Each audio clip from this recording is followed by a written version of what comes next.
Good morning, good afternoon, good evening, everyone. A very warm welcome to this amazing event. We are about to begin the summit in a few minutes. Before this session starts officially, let me invite a special person to do a special session. Let me invite Mr. Bharat Aditya, co-founder, the Design Turf India, to talk about paid media, branding, and copywriting for founders. Mr. Bharat Aditya is a strategic business consultant with a knack of understanding ground realities as efficiently and effectively. He has helped several small businesses to make strategic business moves that resulted positively for businesses. His co-workers admire him for his strong people management and problem-solving skills, and they credit Bharat Aditya for improving their overall productivity and making their business lead to profitability. He heads the business at the Design Turf, a digital marketing agency based in India that is into SEO and SEM, social media strategy, LinkedIn marketing, branding, email marketing, copywriting, and web development. Over to you, Mr. Bharat, for your session.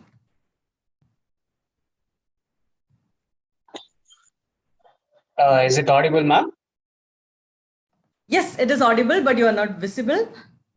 I think my mic is on the other screen, so I would want you to keep the screen which I'm visible on. There's some microphone Great. issue, so I'm just joining through another screen. So if you could Great. share that Yes, video. now we can see you. I hope our audience also can see. Yes, Perfect, you can perfect, start. perfect. I think amazing. Thank you for such wonderful introduction, ma'am. But we are all growing together. It's good to see, and it's great to see a lot of support coming from your end, unconditional support coming from the whole GCPIT team. Right? It's a wonderful feeling altogether. So I am really honored to today to be sharing our company's profile and also to be honored to represent the company. Even though we have one of our founders over here, Sai Krishna, I would welcome him also. One of our team members are also joining slowly. Good to see that, and it's been a fantastic day. So hello everybody, Bharat Aditya here. And today I would be speaking about it's a very short introduction that I would be giving.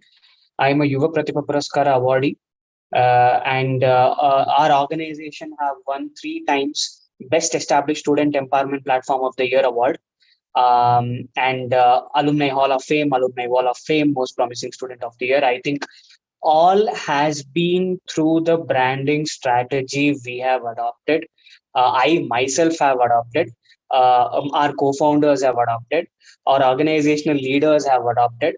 And I think profoundly we see GCPIT, CIM, SME also growing through brand strategy that has been exemplarily being done by Santosh sir and Aparna ma'am. It's humongous and it's fantastic. So I would take just a few seconds if I can share the slide of the work that we have done.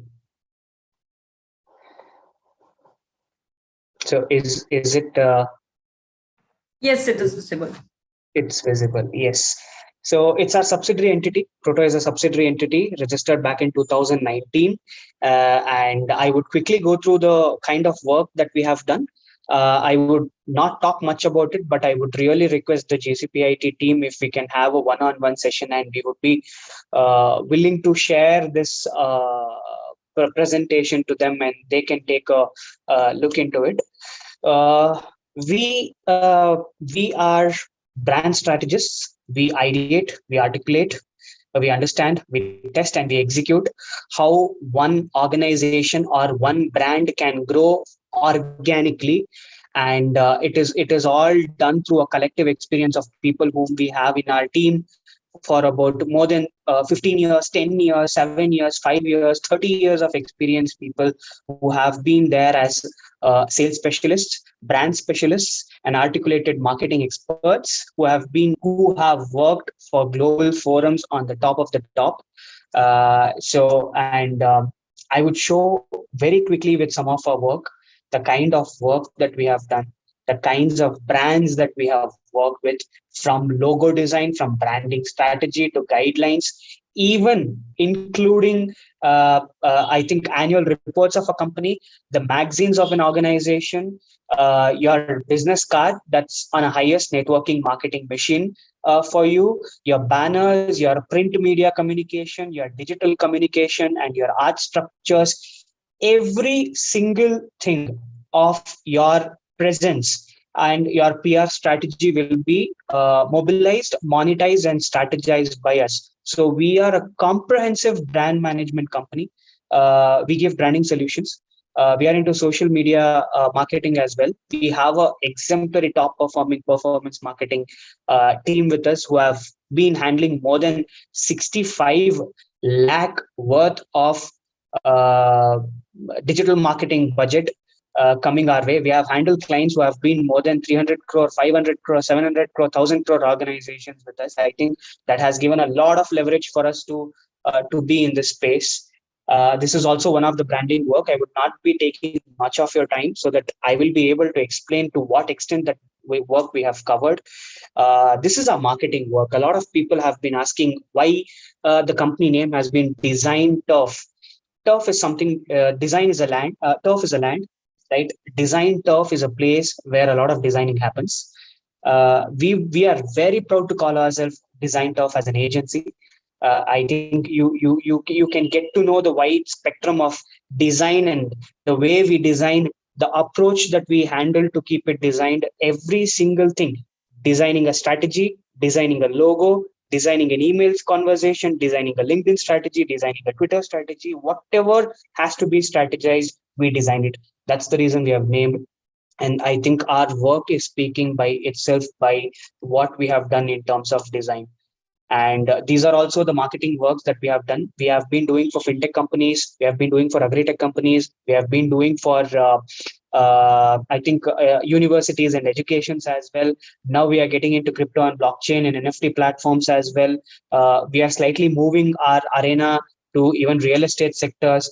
So I'm just showing you a glimpse of what we are capable of, what we can do, what we have been doing over the period of time. And I think our team, this is a collective effort of the team that we have put all together. So I think you can see right from magazines, collectibles, even the board meeting presentation. Bharat, you are on mute now. Please unmute yourself. Is it audible, ma'am? Yes. I think yeah. Yeah, you can continue. Yes, these are the packaging designs that we have done. So when it comes to design strategy, it may be from social media strategy, it may be from complete digital marketing campaigns for an event, organization, individual, person, or for-profit, non-for-profit. We cover everything. So I would quickly wrap this up. This is the capabilities that we have. I would be more than interested to take a one-on-one, and I would be closing. And thank you so much for the GCPIT team once again for this massive event and such a lovely opportunity that you have given. Thank you so much, Aparna ma'am. More power to you and the whole GCPIT team. Thank you so much. Thank you so much, Mr. Bharat Aditya from Design Turf India for that wonderful session on paid media branding and copywriting for founders. I think the work you are doing at this young age is amazing. Looking forward to working with you more in the future. Thank you, ma'am. Thank you so much. Good morning, good afternoon, good evening, whichever part of the world you are joining us from. Please close the UK. PPT. 1 minute, Aparna. Yes, Bharat. Yeah. Can you just click on screen share and close it? There is a screen share button on the top. There is a red color button is there on the screen. Yes. Thank you so much. Yes, I think it's done. Yes. So once again, good morning, good afternoon, good evening, whichever part of the world you are joining us from. GCPIT UK, Global Council for the Promotion of International Trade, Global Founders Council for Sustainable Development, along with our impact investment partner, Tacit Growth Strategies LLC, is proud to welcome you all who are joining us from different parts of the world on this prestigious event, SDGs Global Founders Council Summit 2022. I'm Aparna G. Kumar, the Global Co-Chairperson of GCPIT and your host for this event. We are celebrating this summit for 3 days, and on behalf of GCPIT, let me express our sincere gratitude to all our chief guests,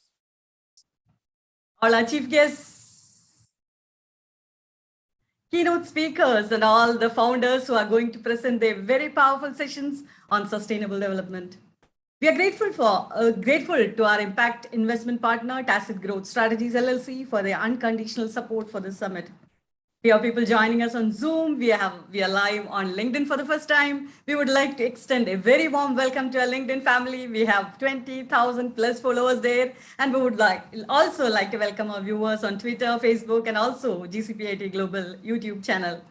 As you all know, Global Council for the Promotion of International Trade, or GCPIT, is one of the fastest growing organizations based out of India, South Africa, UK, US, and UAE, with board and council member representation across the world. Founded by the visionary leader, Mr. Santosh Ganesh, in the year 2020, GCPIT has been growing at an exponential rate with support from global leaders from across the globe. We started our global journey with our first virtual event, the Global Leadership Dialogue. And while the whole world was slowly getting into lockdown, we started connecting with leaders from across the globe. We started organizing premium events, as many of you may still remember, with the Global Women's Business Summit. We are so proud and happy that the leaders who came as speakers for that summit never left us. I can proudly say many of them are speaking in this event as well. We went on to connect with more leaders through our premium events like the Global Women's Business Summit 2020, Global Tech Summit, Global Innovation Incubation and Entrepreneurship Summit, Womenomics Global Mission, Global Women in Trade Summit, and Virtual Expo Entrepreneurship Development Program, through which we trained 8,000 plus college students. The Global Sustainable Development Summit 2021, we did this every weekend for 3 months, going through each SDG in detail, focusing on what businesses can do for advancing the sustainable development goals. Last year, we also awarded leaders from across the world who are doing a remarkable job in sustainability. The entire world has been talking about gender equality and about developing more women leaders for a long time. While we were connecting with all these remarkable leaders who came as speakers for our events, we found that there were exceptional women who are doing excellent work in different sectors. The 2021 UN theme for International Women's Day was Women in Leadership, Achieving an Equal Future in a COVID-19 World. And we decided to honor all these leaders who supported us pro bono during our events on International Women's Day. For this, we came up with the prestigious Women in Leadership Awards 2021. We awarded 108 global leaders on that day. We also started a Women in Leadership study to understand the problems they faced in their journey towards leadership and to bring these learnings to aspiring women leaders. And we started interviewing them and made them available to our global audience through GCPIT's YouTube channel. This year, we got 491 nominations on Women's Day, and out of them, we selected 150 outstanding women leaders and honored them with Women in Leadership Award 2022. At GCPIT, we are constantly on the lookout for new and innovative ways to assist businesses in expanding their global reach. We now stand proud with the launch of the Great Leaders Council and the 20 Global Alliances for the Advancement of SDGs, 3 global magazines, the Sustainomics monthly newsletter, and the Impact Proneurs web portal. Now we are on a mission to impact 100 million entrepreneurs and leaders by 2030. We won't be able to achieve this without the support of global leaders like you. Let us all work together towards building a new world, a sustainable world for the future generations. The realization that business leaders have a huge role to play in this is the reason for this summit. Let us be the change we wish to see in this world, as Mahatma Gandhi said. I'm sure if we all come together, we can make this happen. So let's together begin to celebrate change. Let's together begin to celebrate life. And now let's together begin to celebrate the 3-day SDGs Global Founders Council Summit 2022. We have a very special person with us now to begin the summit with her keynote address and tell us more about the summit. She has more than 20 years of professional experience in high-level leadership positions in strategy and finance. She was nominated by Forbes as one of the 100 most influential women and most influential Arab women in business in 2015 and honored as a member of the Johns Hopkins Society of Scholars in 2018.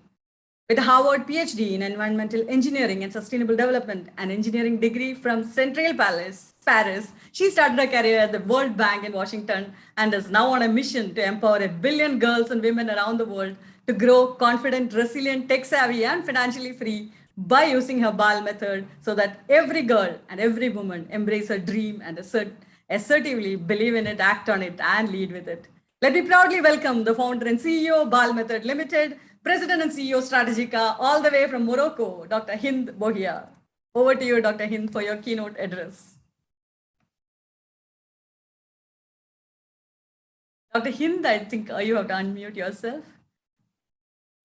Thank you, my beautiful Aparna, for this amazing introduction and for having me. It's such an honor to be with you. This is such a beautiful initiative. You are embracing what it means to reach the Sustainable Development Goals. And I am so honored to be part of this. Today is an important day as we start this great summit of the founders and this talking about the global sustainability and the importance of having every business embrace and integrate sustainability in the way they do business and the way they operate. May I share my screen, my slides? I have presentation, which I would like to use today. Yes, I think you will have. Yeah. I have my screen and it's all coming. I will be talking today about how sustainability is now a must for, just 1 second. What happened? Just one. What happened? Just 1 second.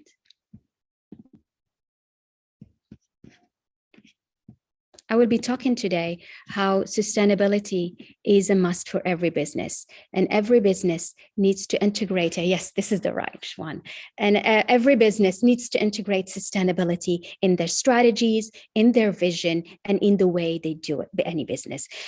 Towards the end, I'll be talking about women empowerment, because to me, women empowerment is the foundation of gender equality. And without gender equality, we cannot reach sustainable economies. Sustainable economies are the foundation for us to reach the Sustainable Development Goals. So sustainability is a must. It's not a choice anymore. It is a must today. We cannot talk about business development or business growth without looking at the impact, the real impact it has. And what do we mean with impact? We mean, what do they bring in terms of economic growth, economic stimulus, in terms of social development, and most importantly, the impact on the environment. Because sustainability, the meaning of sustainability is to be using the natural resources we have today as we want, but leaving it intact for the next generation. So these three components these three pillars that makes the sustainability need to always be in harmony and integrated in every business strategy and in every vision for business.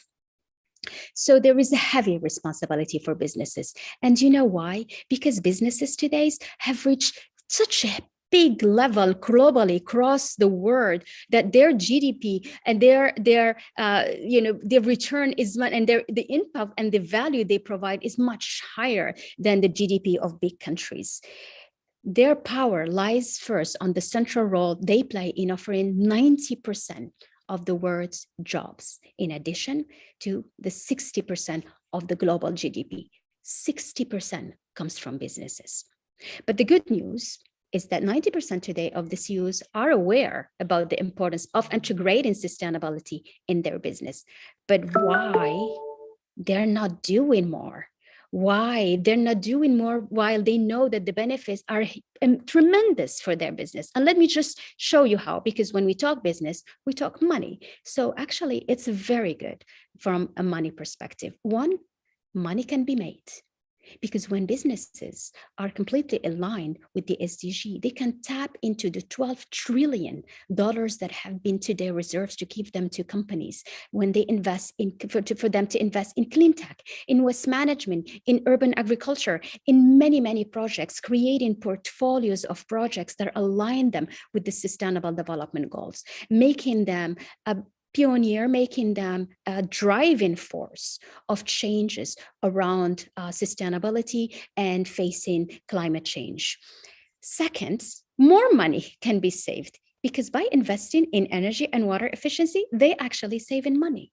So it's good for the business. And in addition to reducing their carbon footprint, and they can accumulate credit from reducing the carbon footprint. And third, more money from improving branding, because consumers, clients, They love to buy from businesses with a sustainability brand, businesses that are doing good and giving back and protecting the planet, protecting the environment, protecting the animals, protecting nature. This is good for the branding. So when it's good for the branding, it attracts more clients. It will bring more money to the business. So clearly, there is so much money to be made. And that's why it's not a choice anymore. It's a must, and it's urgent, because we need the mobilization of the 60% of the global GDP in the world. So what will be the right strategy to do that? Well, as we all know, there are a range of sustainable goals to choose from, and to integrate them in their strategy, depending on the industry, depending on the focus, and depending on the sector. I will I will talk about that in a bit. But what I wanted to say is that for businesses to feel that they are really doing something about sustainable developments, they need to evaluate that, as very nicely put it, Joseph Stiglitz, the Nobel Prize and former chief economist of the World Bank. What you measure affects what you do. If you don't measure the right thing, you don't do the right thing, which is really very, very important, because if businesses don't use indicators to measure what they do in terms of impact on the environment, on the social development, on the socioeconomic environments, they will not do anything. That's why it has to be integrated in the way they evaluate business and they use business.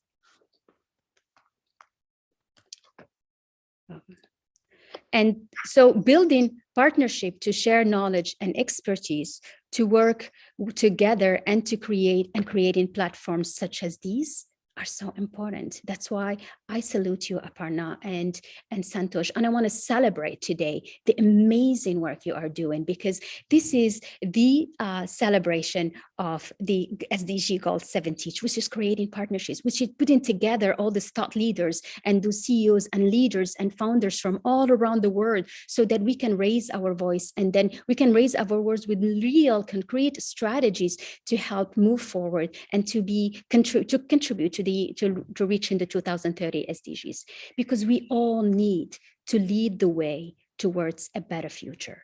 Every person has a role to play, so that we can reach a better future, a better world, and a sustainable future. No one should be left behind for that.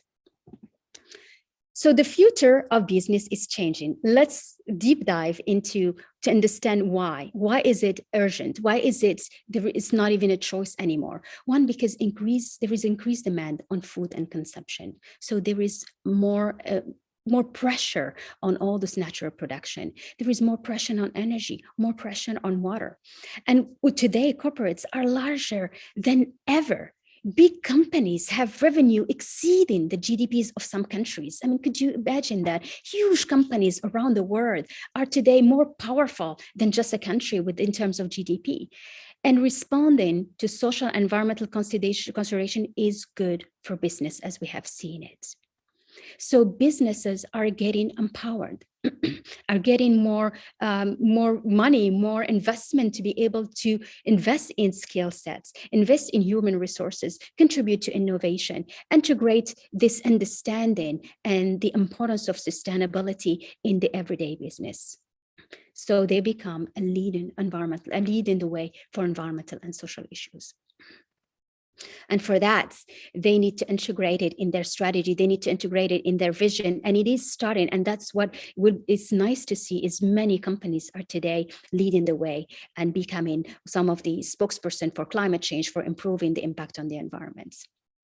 But let me now go back and focus in the women empowerment, as I mentioned earlier, because what we see is that the SDG 5, which is gender equality, is actually across every single one. You know, I spent 20 years working on water, on environment, on energy, on smart cities, on sustainability, on every aspect, on poverty. As I was at the World Bank, I was with the Prime Minister. But what I realized is that, you know, the root and the foundation of all this is actually women and gender equality. When you have gender equality, you have it all. It's the start. It's crossing through every single sector. So, and so the basis of that is really women empowerment. When you empower women, when you prepare them to be confident, to be resilient, to be tech savvy, so you give them the skills, so that they can embrace the digital world, they can understand how to become financially free and get their self-worth. What do you do there?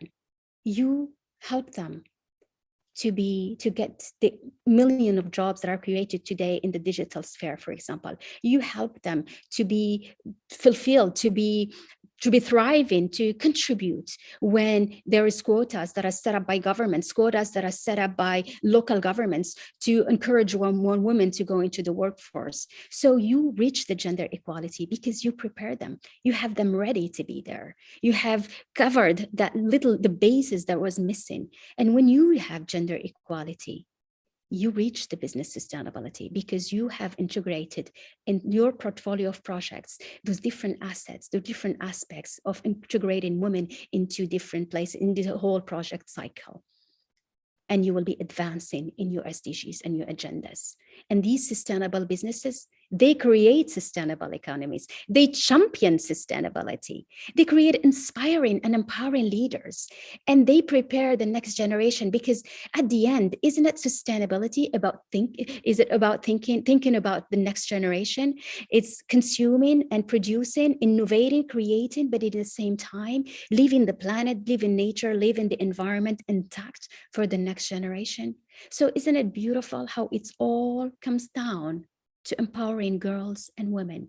It all comes down to ensuring that you invest in girls to go to STEM, to ensuring that you invest in women to be so confident that they can be the best leader, the best founder, the best entrepreneur, the best job creator.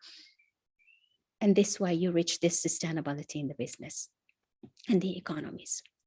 So gender equality crosses all the SDG, because we need to leave no one behind when we want to reach the SDGs. It is represented in every goal. And to step it up, we need public policies, the public actions programs to turn policies into concrete actions to tackle the gender equality. So what are we doing for women? What are we doing to help them? What are we doing to have them believe in themselves, believe in their possibilities? And again, I salute you and I celebrate Aparna, who is such a leader, who is with this platform, is showcasing many role models. And role models is what girls and women need, so that they feel that, yes, they have a space, they have a place to play, they have a voice they can use to also contribute. You can use to also contribute to the sustainability and to creating a sustainable future. So what it does, I mean, you can see it here on this slide. It includes everything. It includes health, access to health. You need access to all the aspects of health. The new femtech, which is technology in improving the female health, women health, education, access to water, to energy, access to job, giving them equal distribution, equal protection, safe working conditions, creating a healthy ecosystem, creating that nurturing environment that makes it possible for them to thrive, possible for them to contribute, possible for them to innovate, for them to be part of great ideas, great steps to reach the Sustainable Development Goals. Equal access to justice, social and economic space. So we cover them all by talking about gender equality. And that is why it should become a fundamental right. Because when you look at the 5 pillars around the Sustainable Development Goals and the Agenda 2030, what did I say in the beginning? Business sustainability is for them to integrate the 3 aspects of economics. So it's prosperity, people, social aspects, the planet, the environment. And we add to that the 2 important foundations, which is peace and justice and partnerships, global partnership, global initiatives, global networks, such as this one. Yes, just wanted to go to the next slide. And so the word needs a holistic approach. And the word meaning, and businesses need holistic approach, not thinking about only their return, thinking about how much money they make, but thinking about the footprints that they leave behind in terms of footprint around water, footprint around around energy and footprint around this. So together, let's empower women to grow confident. Let's empower girls. Let's go towards this amazing mission that I am leading, which is to help 1 billion girls and women to grow confident, resilient, tech savvy, and financially free, and create a sustainable future. Thank you so much for having me. And this summit is going to be amazing. Thank you so much, Dr. Hind, for those powerful words and setting the tone of the summit. Looking forward to working with you in the Great Leaders Council to impact 100 million entrepreneurs and founders in the coming days. Thank you so much. Me too. Thank you for having me. Now it's time to listen to our chief guest. He is the former senior advisor of the London Stock Exchange Group, LSEG, the chairman of the World Business Angels Investment Forum, WBAF, president, Dualcom International Incorporated, and the star of this Turkish version of the television show Dragon's Den and Shark Tank. He is the only angel investor to be granted a personal audience with former US President Barack Obama at the Presidential Summit on Entrepreneurship in Washington, D.C. Appointed as the JCA ambassador following Ban Ki-moon, former Secretary General of the United Nations, he is the author of How I Became a Top TV Star and Celebrated Investor and co-author of Planet Entrepreneur. Profiled regularly by the leading international media such as CNN International, Bloomberg, BBC, etc., let me proudly invite our chief guest for day one of the SDGs Global Founders Council Summit, all the way from Turkey, Mr. Baybars Altuntaş. Over to you for your address. Thank you very much, dear Aparna. All the way from my room to the Zoom room, to tell you the truth. Now, after Mr. COVID started traveling around the world, moving from one place to another place became so easy. Dear Aparna, thank you very much for organizing this particular event of co-founders and founders of global companies. I think it will be good to highlight some important points for entrepreneurs of the 21st century before moving to the sustainability, keeping the sustainability issue for entrepreneurs today. In 1950s, 60s, invention was something very important. Nobody was talking about innovation. Why? Because anything invented was something guaranteed to be accepted by the consumer or end user. Everybody needed something new. So when an inventor invented something, then it was not a problem to convert it to a business easily. But now this is not the case. Today, invention is not important. Almost everything invented for us. Today, innovation is important. Innovation that counts. Why? Because invention should be something very meaningful for the end user, for the customer. It should be compatible with their packets, and it should really contribute to increase the quality of people. So now everybody is not ready to accept to turn any invention to something useful for their life. Who is going to turn invention to innovation today? Entrepreneurs. So inventors didn't need entrepreneurs in the past, but today inventors need entrepreneurs to convert their inventions to a business. But entrepreneurs of today have some challenges. They are lacking finance, competition is very high, plus Mr. COVID now. So when we bring all these things together, then we have to highlight the importance of smart finance for entrepreneurs. Entrepreneurs of today need more than money to create a success story. They need smart money, which means a combination of network, mentorship, and education. So when you bring money along with network, mentorship, and education, then entrepreneur is more close to success. Why entrepreneurs of today, as a matter of fact, they have, in parentheses, have many sources of finance available for them, which was not the case in the past, from ICO to IPO. Crowdfunding platforms, wealth management institutions, family offices, government grants, VCs, angel investors, banks, co-investment funds, ICO, IPO.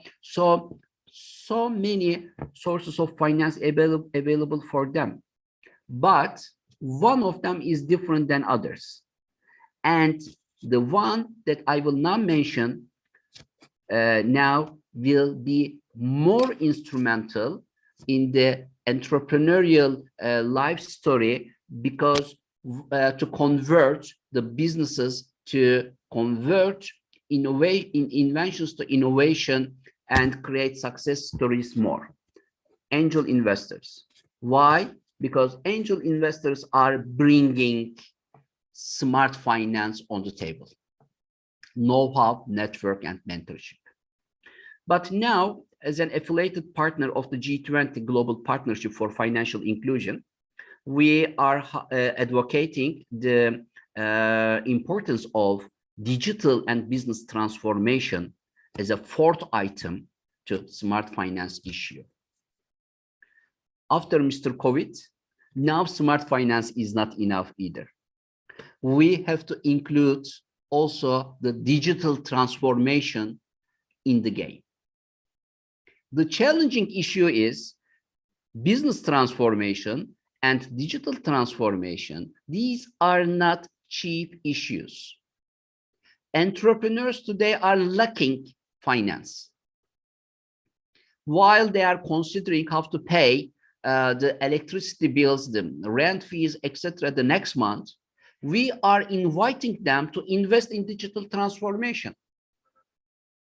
So I will be in Bali of Indonesia on 10th of May for the G20 meetings, and our report to G20 leaders includes an invitation to them, an invitation to consider including financial support in the recovery plans against COVID-19. Unfortunately, we couldn't witness a financial support in the recovery plans of almost any government in the world until now. If these entrepreneurs, small businesses, women entrepreneurs, startups, SMEs, if they are not supported now against COVID-19, if they are not financially vaccinated, their businesses are not financially vaccinated, then they won't be able to create a sustainable success story. Is it important? Very important. Because if they are not supported now, then they will not survive, which means they won't be able to create new jobs, more wealth, and social justice for economies. This will be a bigger problem for governments in the future. So we are inviting governments to create smart policies against COVID-19 economic environment for entrepreneurs, and we are inviting them to cooperate more with startup economy, with stakeholders of startup economies. Crowdfunding platforms, angel investors, incubation centers, acceleration centers, technoparks, innovation agencies, SME development agencies, all these institutes will be very instrumental to support entrepreneurs of today in their journey for digital transformation. Aparna, thank you very much for inviting me to this session. and give me this opportunity to share the vision of G20 of WBAF for entrepreneurs. I hope all participants joining to this event will find a rewarding experience. And thank you very much, Dr. Hint, for your great remarks. By the way, I have joined the last 5 minutes of your speech, but promoting gender equality is one of the 4 missions of the WBAF. Easing access to finance for entrepreneurs, promoting gender equality, increasing financial inclusion, and enhancing digital inclusion are 4 main pillars of the WBAF. Anyone who wants to join the WBAF's efforts can first visit the campus.wbaforum.org, which is the digital campus of WBAF. Let me show you the campus. This is the web address, and you can visit, for example, Startup Investment Promotion Agency, and visit the investor room, the mentorship room, all virtual. So I think it will be really good you to discover the opportunities offered here by WBAF for entrepreneurs.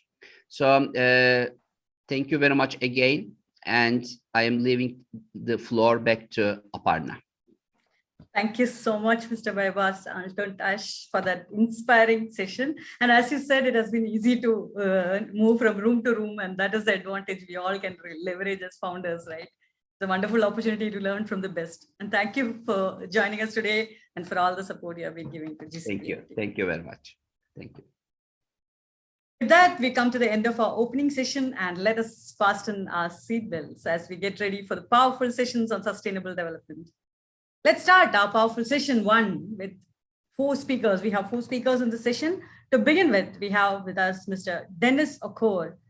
Mr. Dennis is a communications and policy practitioner with over 15 years of experience and expertise in government relations, public affairs, and ESG communications and sustainability.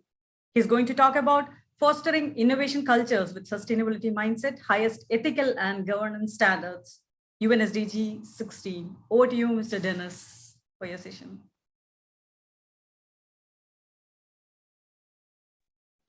Thank you very much. Good morning, good evening, and good afternoon, everyone who's joining this wonderful forum today. And thank you so much, Dr. Hind and Bebas, for the opening remarks, which have really put into context the wonderful forum that has been put together by the team from GCPIT under the leadership of Santosh. Greetings from Nairobi, Kenya. It's a wet afternoon, late afternoon, and I'm very excited to be here from Nairobi. I'll be speaking with you today, and I'll be guiding this conversation using a slide. So I'll be sharing a slide with you in a short while, but more importantly, I would like to just echo the sentiments of the earlier speakers in terms of the importance of sustainable development goals, which I cannot overemphasize, because this is a timely a forum that has come to bring us into this focus. And I will really encourage all of us that this should not be another forum that we are attending, but it's very important for us to take forward this as an opportunity to really go back to our communities, go back to our businesses, to really make this happen. Because if we're able to make this happen in our spheres of influence, we're able to create a world that we all desire. So it's very great to be here among founders, among industry leaders and experts to share my thoughts in this. And I'm sure that from today and even as the coming days, as we deliberate on these matters, that we are building collaborations and we are building on the Sustainable Development number 17 towards strong partnerships that can drive this forward.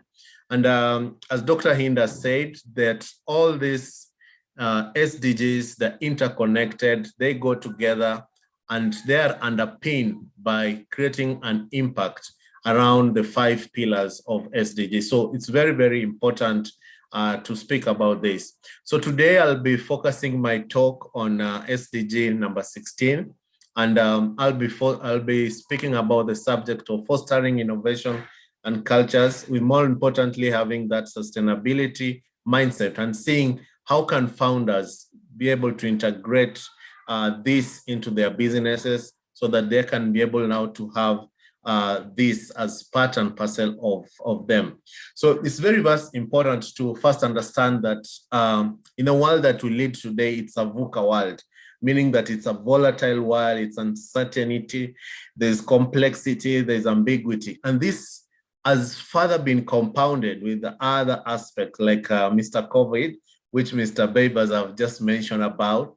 And there are other factors which are not maybe necessarily negative, but we need really to catch up with. And one of them is technology. Another one, which is very, very pertinent, is the issue of the radical changes that are happening in the climate. So those are things that we really need to really have understanding. And how are this affecting our cities? How is this affecting our communities? How is this affecting our businesses? And that question is very, very important. And that consciousness is what really will make this happen, because we need not to assume that in our world, life is going on as usual. We are living in a lot of uncertainty. So that understanding is what calls for having vision, having clarity that we are in this period and what can we be able to do in order to adopt some of the strategies, adopt a lifestyle, adopt a culture, and even methodologies that can bring agility. And this is this agility that will be able to help us to be able to innovate with a view of being adaptable to the changing environment in this volatility and uncertainty. So in this environment, in as much as it's dire, it is not static. It also moves us with we go as civilization is changing, it is also changing. So that's why having that vision, understanding, and clarity so that we know what are the real issues that we are talking about, it's very, very important. And that is when sustainability really comes in. And as founders existing in the communities, in the cities, where we have a desired need of having coexisting with our entities, it is very, very important to have this. If you don't have this understanding, you cannot even think about innovation. You cannot even start thinking about sustainability and what are the outcomes. And Dr. Hind has really put a very good foundation and really told us what are the benefits that we really have to think about sustainability. And more importantly, is that sustainability will put you in the point of existence, because without it, you will be the first person to die. So that's very, very important. So I thought it would have been very, very important to start my conversation this evening from that point of view of creating a context. And the most important thing around this is that it is underpinned by the SDGs. The SDGs framework gives us a very, very clear pathway that we can be able now to look at this and be able to package it. And the center of this is looking at how are our institutions better positions to innovate? How have they been structured to drive cultures which are inclusive? How have they been positioned to drive cultures that are able to look beyond themselves? So it's very, very important to look at institutions, and institutions are only not limited to systems and processes. We are also looking at the enabling environment.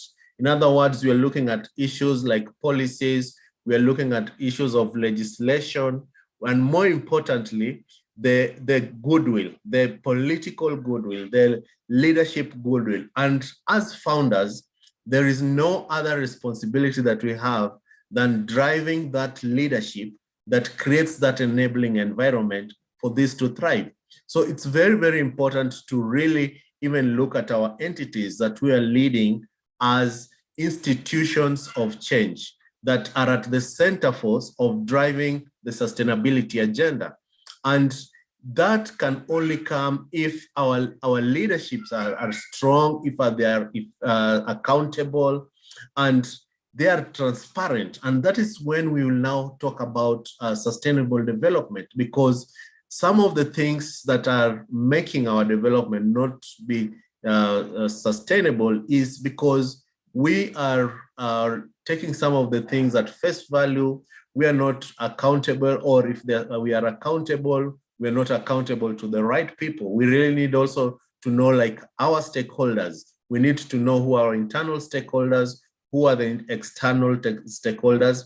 And that is when we can be able now to even map the interactions, the impact, and be able to put in the necessary mechanisms that can drive our societies forward, but starting with our institutions. So I am underpinning this into having this mind frame that are able to put us in a place where the institutions that we are leading as founders are at the center of this conversation.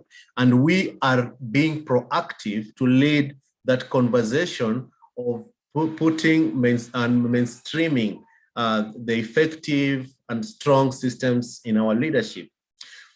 So this is very important. I chose these three aspects because if you look at it, and from our experience in Kenya, like from what I work with mostly, I've worked with the SMEs and small and growing businesses. And like in many places in Africa, and I'm sure also in India, these small businesses really are the real drivers of the economy. And the big question is that what are they doing to integrate the thinking about sustainability? What are they doing in terms of ensuring that their governance systems are up to date and are able to respond to the emerging issues? And the preoccupations that they have most is to looking at the profit motive. And they do this through driving of their businesses, their vision through people. But in the process of doing that, they are also interacting with the planet. So beyond thinking about where to place the business, what products they need to do, it is now imperative, and the two speakers have already given us a foundation of that we have to now really think about this. And the way to look at it is to not just desire to change things, to innovate, but we are doing innovation with a very important component of driving value. In other words, we are trying to add not only the quality of our products, but also the quality of life, the experience of all the aspects of life around what we do. And I think that's one of the most important things that the SDGs give us as a framework to think through this, because it gives us a moment also to reflect why we do what we do. And I think when you do that is when you now say, now the times have changed. We now know to rethink how we interact with our planet and how we interact with our people, both externally and internally. And if we do that, we'll be able to reap from the benefits of that. And that is how we unlock value. And for me, it is an issue of looking at how this is driven by the founders, because at that point is where you have to rally all your resources, you have to rally all your systems towards driving that to happen. So innovation is almost all about value. It's if you're not unlocking value, if you're not adding value, there is not innovation. There is no need for you to just change for the sake of changing or doing things in a different way if it is not unlocking value. And why this is important is that we're having this conversation today because we want to make sustainability to be our way of life. We want it to be our culture. Where I come from, there's a way we do things. So I come from the fishing community in Kenya. So there's a way we cook fish. There's a way we go to the lake. There's a way we interact with other fishermen, because that is our culture. And innovation becoming a culture in our entities, in our organization, in our companies, starts from the very, very basic level of idea. So I'm introducing you to the 3 I's, which first of all, I'm looking about what idea, and this is where your vision, your aspirations are put together, where the goals and the objectives of what you want to really do as an entity are enshrined. The second bit of it are the individuals. These are the people who are helping you drive this. These are the people who are working in those organizations. These are people you're interacting with. These are the people who are benefiting from the existence of your organization. And more importantly, as the institution, I already talked about the institution. So when we're talking about innovation, we really need to look at it broadly in terms of these 3 areas. And this is when now we'll be able to unlock the value. And I use this portrait like a piggy bank for the children, where they're saving slowly and slowly. And as Dr. Hind had told us, that this ideally we're doing it as something that is very important, because it will really bring direct benefits to us. And I think that is what I want to point out today, because that is at the center of what founders should be thinking about. So it is important to answer the question on how do we mitigate the consequences of failure when we come forth with new ideas, because that is the challenge that everyone thinks about. And that is why people have fear to innovate and to do things in a different way. But this fear can only be taken away if leaders are able to create a culture of experimentation, a culture that is able to look at the risks of not doing that and putting in necessary mechanisms that can be able to help us to de-risk that opportunity, to de-risk that existence. And that's how people can be able to live. And I came up with a simple framework that some of the things that we can do practically and as takeaways to really make this to happen, because I really wanted to look at this from a very practical way. One of the things is about looking at our values and principles as companies or an organization. How are these resonating with the new normal, or resonating with the agenda of sustainability, or the way your values and your principle as a company has been since 1960 is what you're just carrying on along. So I'm challenging you that you need now to go and rethink about it and really align this to sustainability. And by doing that is when now you can start thinking about how this will be fostering that innovation culture, and the sustainability mindset will be put at the highest level. The second part is about measuring impact. And the measuring of impact, I liked what Dr. Hind says, that if you don't measure the right way, you won't do it the right way. I think for me, that was so profound.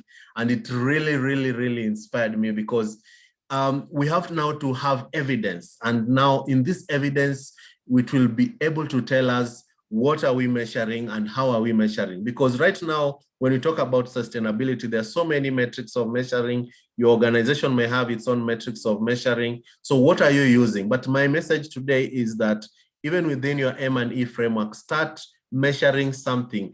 People should now start seeing that we are aligning our measurement of our KPIs on impact. The other aspect is about talent. I'm not saying that today we start asking our employees about climate change and all that, but try to understand the people who are coming to work for you, trying to bring them into that consciousness of thinking about sustainability, thinking about climate change, thinking about their fears, so that with time also you can also start even adding some of those aspects into their job description and even to their career development plan, so that this is really enshrined in the organization. And if you as a leader, you're not driving that, that will not happen. But coupled with that, there's also the need to just ensure that your internal stakeholders are continually educated. You're building their capacity in terms of what are the issues, what are the changes that are happening in our environment, and what are we are doing as an organization to be able to adapt, and what are the benefits that we are doing, and how is our society impacted with that. So when you have this consciousness and there's a deliberate program that happens in your company, in your organization, as a leader, you're positioning this agenda at the highest level.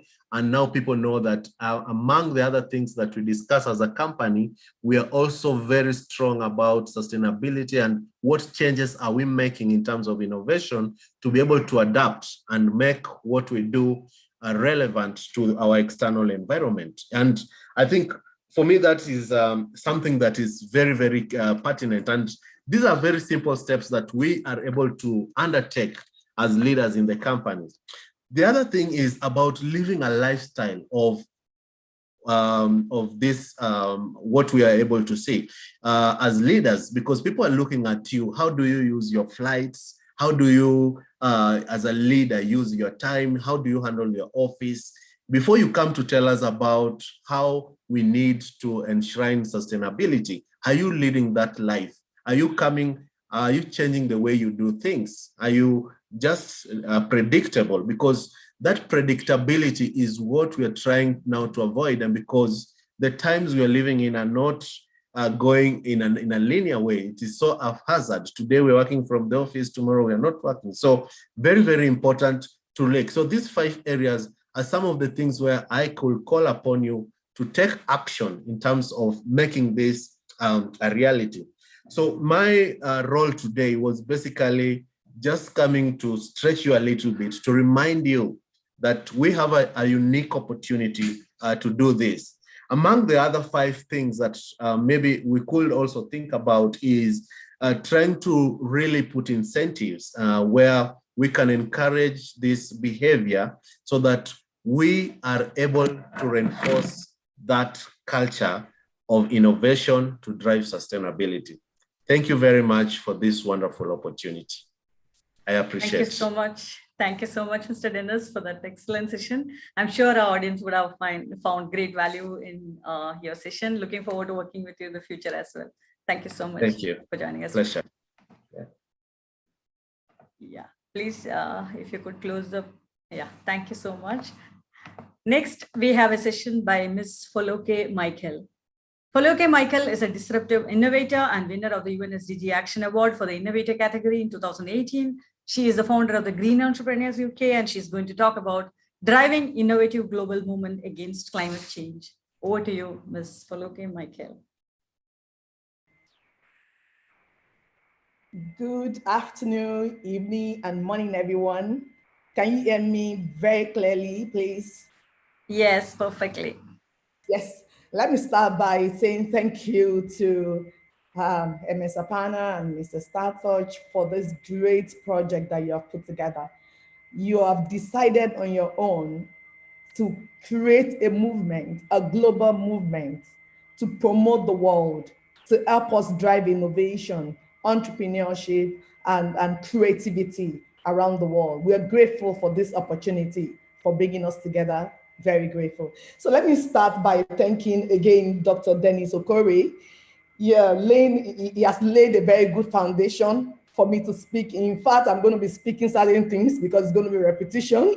We've never met, yet he spoke my mind, and he has told us to take action. You know, we should drive innovation. We should use innovation to drive sustainability. And the key question that I took away from his talk is, are we really living a sustainable life? We need to check ourselves.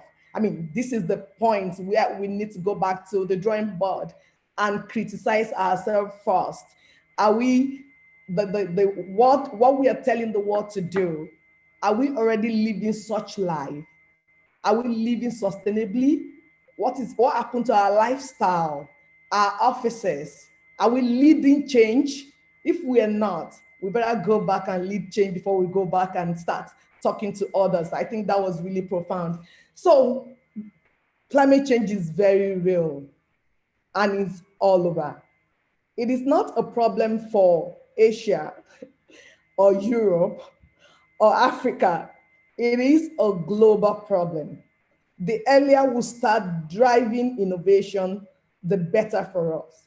And the most important aspect of this is if we decide to take responsibility as founders, as women leaders, as creators, we are going to be creating massive social impact in different communities around the world, plus creating businesses.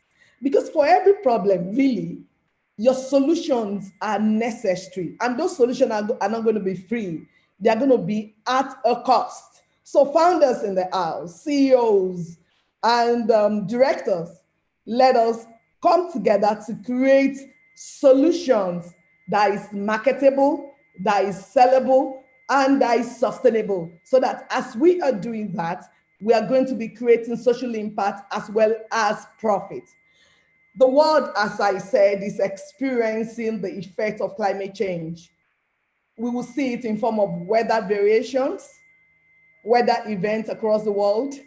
Temperatures are actually increasing everywhere. Flood, drought, desertification and land degradation and loss of biodiversity. That quickly takes me to COVID. I mean, if you go deep into the cost of those projects, of COVID, the first thing that will strike your mind is the loss of biodiversity. Scientists say there are over 1.7 million viruses in animals that can creep into the world. COVID is just one of them. So if we don't want the world to shut down anymore, there's need for us to create solutions that will help us to avoid that. Of course, there is soil erosion and flood caused by all sort of intensity of rainfall in many parts of the world. This changing weather pattern are already disrupting livelihood. So many poor people are being created around the world. They are being on daily basis.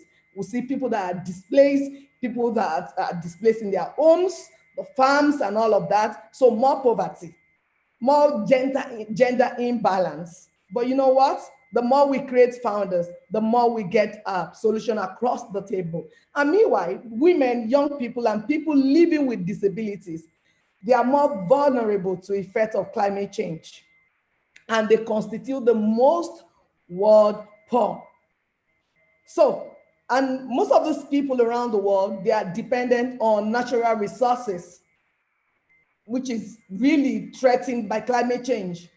They face social, economic, and political barriers that limit their coping capacity.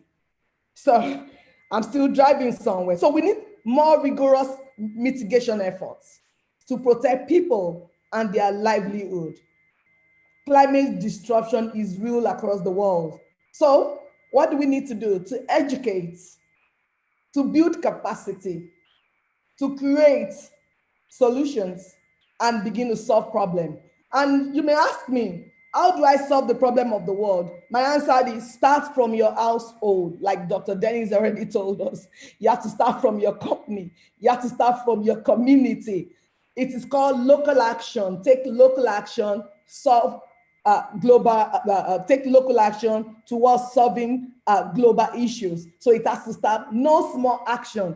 The earlier we start that, the better for us. So how may we, if I may ask the question, my problem statement right now is, how may we drive innovative movement on climate change? That is my question mark. And the answer is, we need to look at the future we want to create. What future do we want to see? You need to visualize. So maybe your own solution statement will be, by 2030, we must achieve goal 1 to 17. Or by 2030, we need the world to take enough action that will make us to mitigate the effect of climate action, looking on the climate action goal 13 alone. So how do we achieve the future we want to create? It's about looking into the future, creating the future in our mind eye, draw the future we want to see, go backward and start designing the project that will help you to get into the future that you are designed to see. And this is what we are doing in this part of Africa, which is Nigeria at the moment. I'm working out of London and out of Lagos, okay? So this is where our skills come on board as founders and CEO. We need to grab courses. We need to go for knowledge, like the kind of forum we are right now, gain one or two things and start learning so that you know that your skill is very important to design the future you would like to see. So I'm going to take a case study that would help us to digest what we are doing around here. So some months ago, we realized that we need to pick up a project that would drive action globally by taking local responsibility. So the project is called The Road to Planting 10 Million Trees, Sustainable Economic Trees in Nigeria by September 2030. So in my mind, myself along with my team, we have seen 10 million trees on the ground. That's the project we want to see in 2030, okay? So why do we need to plant the trees? And this is where innovation comes in. We need to be able to determine why are we doing what we are doing? Because it's not enough for us to gather, talk about projects, and come back next year, we're still talking about it. We must mitigate the effect of climate change by taking responsibility with utmost importance. I mean, it has to start now. So why do we want to see that project in 2030? So I define as we want to be able to capture carbon through tree planting. If you may know, planting of 6 indigenous trees is equivalent to 1 ton of carbon dioxide. So meaning that you can offset your carbon footprint by planting 6 trees. Just one, it's just going to give you 1 ton. And then 2, to protect the planet for the future generation. That is why we're doing what we're doing. And number 3 is we are supporting the goals of Paris Agreement. And number 4 is commitment towards global net zero. This is what the world wants to see, isn't it? And that's why we're doing what we're doing. And of course, biodiversity protection to protect us from all sorts of diseases. And of course, commitment to ESG, which is environmental, social, and governance. That is why we want to do what we want to do. So now, what kind of step do we need to take, or are we taking? So just sit back and relax. Having determined the project and why the project has to be done, the next stage is to look at the project processes from the beginning of the project to the end. That is from initiation to a project closure. So if we need to look at processes as founder, we need to know our starting point. Who are our stakeholders in ensuring that we'll achieve this project? Then you begin to think about, are we going to be working with children? Are we going to be working with women? Are we going to be working with so many multilateral stakeholders? Are we going to be working with community leaders? So in our own case, we determine in our heart that we're going to be working with educators, youth, governments, private sectors. We're working with facilitators around the world to ensure that this project is doable. So we started by calling for solutions across Nigeria. And we got hundreds and hundreds of solutions. We selected few of those solutions, which is about 34. And we created the solution that has been submitted in painting form so that we can generate awareness concerning the project that we are implementing right here in Africa. And having done that, we presented this solution in format that anyone around the world can understand. And by COP26, this solution was declared open officially at the Italian consulate and British High Commission as well. It was exhibited, and we had a virtual exhibition to represent the solution that will help us to achieve the goal that this project is set to achieve. And what next? We chose a particular project, not two. Out of the 34 projects were grouped into 5. We have biodiversity protection. We also have climate advocacy. We have tree planting and reforestation. We had renewable energy. So we chose to start by taking action towards tree planting in Africa, starting in Nigeria. So we designed the components of the project, because for you to achieve a project, you need to have the components of the project. You need to have the values that the project is going to be creating, and the people that will help you to achieve. You can't do it alone, obviously. It's going to be a lot of company coming together to achieve the aim that you want to see. So we decided to use climate education and advocacy. People that are going to join us, especially the students, they need to understand what climate is all about. The community that will be supplying a whole lot of materials, the inputs, the seedlings. We needed to let them realize that this is why we are doing what we are doing, so that we can create massive employment. That's exactly what we did. So we had massive education curriculum. We partner with the government, the Ministry of Education, and they approved the schools that we are going to be working with. And of course, the curriculum was approved. And we also have trainers and facilitators that will help us to take the message to the students, to the stakeholders. And of course, the next thing is to plant the trees. As of today, we have planted 250 trees in 2 weeks. And we're still going to 100,000 in Lagos State alone. We already identify where these trees are going to be planted. We already know where our seedlings are going to be sourced. We're already paying for inputs that will ensure that we have this project on the ground as designed in our timeline. And the next thing was monitoring and evaluation of this project. How may we control, how may we measure the project we've started to implement? How do we report the project? So this is where technology comes in. Right now, we are inventing, which we have been able to do the first testing of the prototype of this device. This device is going to monitor all the trees that are going to be planted. Remember, it's economic trees. We're not planting non-economic trees at all.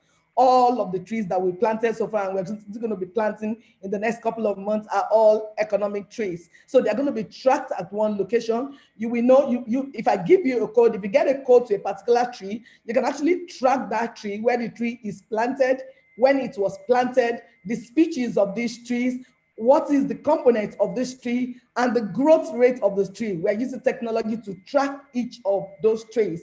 And of course, these trees also will continually be on that system, digital platform, where everyone across the world can actually know what we are doing. And this is an innovation we are planning to take to different parts of the world. That is, you can sit in a place, plant some trees around the world, and you get to see what you have planted. So what are value addition? Engagement of students, engagement of educators, massive wealth creation, because we are buying from soil to manure, we are buying seedling, we're engaging planters, we're engaging agriculturists, we're engaging consultants, and of course, we are creating new enterprises. Under our green entrepreneurs, we are creating more new enterprises, and of course, social impact for the community. You know what trees is all about: air purification, reduction of climate change, environmental protection, and all of that. And the last one is economic development. We are promoting economic development through a single project. So my message to all of us today is to realize that talk is very cheap. Action can no longer wait. And if we truly want to achieve the word we need to say, we must collaborate and start doing something that the world can copy from us. Please do not say that you're far away from America, from Europe, from India. No, you could sit in your community and be driving action that will impact the entire world. So please, I'm imploring all of us here to take action today. Go back to the drawing board, draw your projects, collaborate with stakeholders. In our own case, we are collaborating with school, educators, like I said, government, private sectors, consultants, all across the country, just to achieve one goal of planting 10 million trees by September 25, 2030. I just want to thank you again for bringing me on board to speak about what we are doing around here. And climate change is very real. You are the one that the world is waiting for to create the change that the world wants to see. And you're going to be creating businesses that will help everyone across the world to take action. Thank you very much for having me once again. Thank you so much, Ms. Paluke, Michael. That was a really powerful and inspiring session. And thank you for that wonderful tip you shared. The founders who have no idea where to start can look into the future they want, learn what is to be done, and later by attending different forums like this and design their project plan. I'm sure this session would really make our listeners think about what they need to do towards climate action. Thank you so much for joining us today. Welcome. Next, we have a session by Ms. Nancy Nome. Nancy is the founder and MD Celium Management Consultancy, and she is going to talk about how to turn ESG theory into excellence practices, focus on good governance, highest ethical and governance standards, UN SDG 16. Over to you, Nancy, for your session.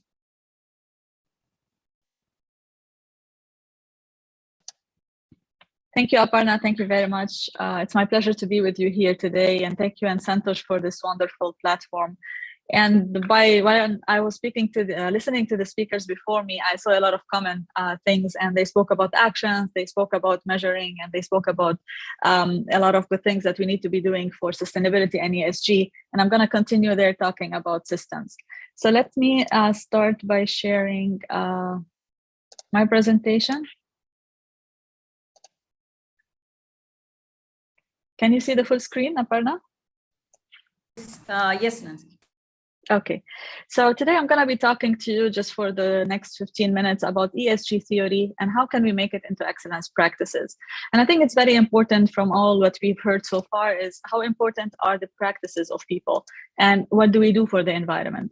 So I'm going to tackle it from a business perspective, from sustainability of the processes, the systems we have in place, and how these are usually the results of three components. When companies focus on excellence, and it's not only companies, it's us individuals as founders, as people who work together, work in teams, we need to be having that focus on excellence to be able to do things right and sustain what we're doing. And it's also about the diligent leadership and about good governance. I'm going to be tackling these three from a different perspective. Now, I know a lot of companies, a lot of individuals have a lot of initiatives, a lot of things they are doing. When the SDG started, people started mapping it to what they're doing and added some initiatives here and there, women empowerment, looking at planting trees, looking at different things which they can impact in a way or in another. But to be able to sustain all what we're doing in the future, we need to have sustainable systems in place. And I think that's why I've chosen this SDG 16 to be talking to you about today. Now I'm going to look at it from, I'm a mom of 2 adolescent kids. They're going to be in the workforce in a couple of years from now. And I always look at what makes the Gen Z people different from others, this generation, what makes it different, what makes it unique. And we know all that the aspirations of Gen Z are very high. They look at value-driven businesses. They want to really connect themselves with companies who are good. They are known to be good to the environment, good to people, companies who really have value that drives their businesses. They want secure and stable jobs. After the pandemic, after the crisis that we've had the last century, Gen Z, they are really aware how important is it to have that stability in their life. And they want to be happy, like all of us. They are really aspiring for that stability, for that happiness. They want fast track to success. They know their potential. They know that the virtual and the exposure to they have to all what is out in the world is making them strong. Now they know sometimes more than us, their parents. So they need fast track to success. They don't want to really spend time, a lot of time, to learn things the hard way. They want to do things right and they want to move forward quickly. And they want safe and healthy planet. And I think this is our job and their right to have that. It's our job to protect the planet for them and to make it safe. And what we see now, it's really not what is happening. And we see the impact of the global the climate change on the different things we're having. Sorry, I'm not able to remove the pop-up here. Okay. So the important thing about Gen Z is that they also bring fresh perspective to the work. They come up with good ideas, innovative ideas. They are the one who really guide us sometimes into how to do things. But to be able to sustain all what we have, to make it available for them in the future is really about focusing on the SDGs, focusing on the systems and focusing on how to make things work now and in the future. And if you look at the SDG 16, it talks about promoting peaceful and inclusive societies for sustainable development, provide access to justice for all, and then build effective, accountable, and inclusive institutions at all levels. And I think one of the speakers before me spoke about this. So I'm not going to really spend a lot of time on this, but I think it's really about sustainability. And when we talk about sustainability, we know that there are three elements: social, economic, and environment. But for me, coming from a business perspective, coming from an excellence background, I will look at the sustainability of how I can have these elements and be able to have them still and have the right things done in the future. How can I sustain all what am I doing? How can I make sure that the decision I'm taking now are having the right consequence and impact on what I'm doing for the future? And this is what we really need to look at. We need to marry those two things together to be able to get the right results and the things we aspire to get. Now, if we look at the ESG, the definition of ESG is creating sustained outcomes that drive value and fuel growth while strengthening our environment and societies. And I think also speakers before me explained a lot. I think Faluka explained a lot what ESG is. But for me, I will look at it from a different perspective. And that's what I'm going to be explaining to you here today. How can I build that sustainability into the system I have? How can I make my systems, which I'm really using now, excellent in delivering the outcome that I'm expecting to get, whether I'm an institution, a corporate, whether I'm working on an individual level, a nonprofit. Everyone who has a kind of is an organization that's aspiring to get outcome need to have good systems in place. And these systems need to be excellent. They need to be robust. They need to be able to, they need to be resilient and agile at the same time. The pandemic taught us how much is important to be able to be responsive and to be able to shift to new dimensions, to new norms, and how we spoke about the new norm for long, right? So that new norm, it's not really well defined, but it's something we need to adapt to it. It's something that we need to keep adjusting to it. And with our systems, so the SDG 17, they talk about different initiatives, different systems in them. And we have the SDG 17 talks about partnership. So all of these, they really need to have kind of systems to support them. And the ESG, the environmental, social, and governance elements, they are available and they are present in a lot of excellence models. I'm going to detail one of them for you in a while. Now, what's the difference between ESG and sustainability? I think all of us are familiar with sustainability. It's really about the earth system, the society. It's an inside-out focus on earth and social systems. We look at how we can do, how we can protect, how we can really mitigate the actions we're doing on the environment, on the planet, and even on the society and the individuals and the community. ESG is more business and finance, so it's outside out focus on earth and the social systems. And ESG is very important. It's very important, became very important for investors who they really want to know where they are spending their money, for what they are spending for money, for shareholders, for employees, for everyone who's connected with an organization is looking to understand that ESG, that the focus that the company is focusing on. And it's really became a trend that everybody is trying to understand, that's why I put it's moving from a theory to practices. And we really need to understand how to put it in practice. As founders, it's very important for us. Now, you will see different organizations have different focus. And what I'm trying to say is not that what we're doing as initiatives is not important. It's really important. But it will be better. It will give us a better outcome if it has a stronger foundation. Now, how do we do that?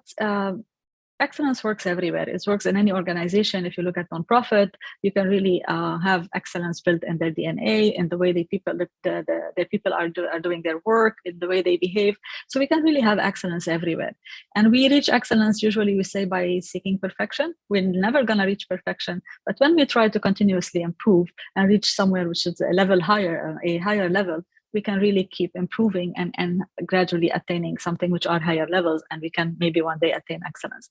The focus here is not really about excellence, but I tie excellence to the sustainability of results and be able to continue doing what we're doing, to continue to excel in what we're doing, to continue to provide that value and make sure that we are doing the right thing.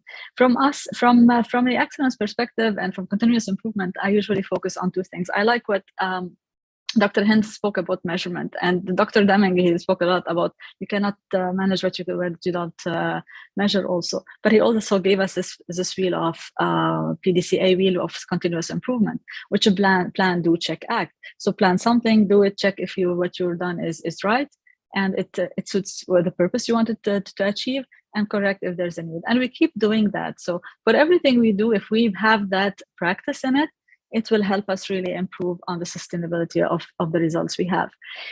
On the left side, you can see the business excellence model. One of the models, all models have an element of social commitment, societal commitment, perception of the society, sustainability. All of them have really understood with time that it has to be part of their models. Otherwise, the model won't be really relevant.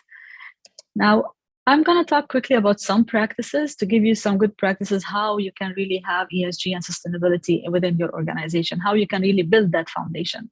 So initially, I spoke about diligent leadership.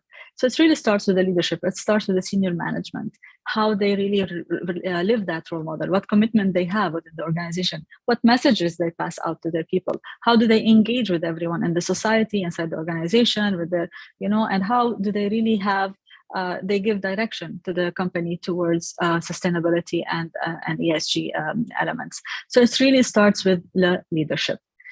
If we continue to the good governance, there are a few things here on the slide. So it's really about putting a system also for governance. That's why I call it good governance.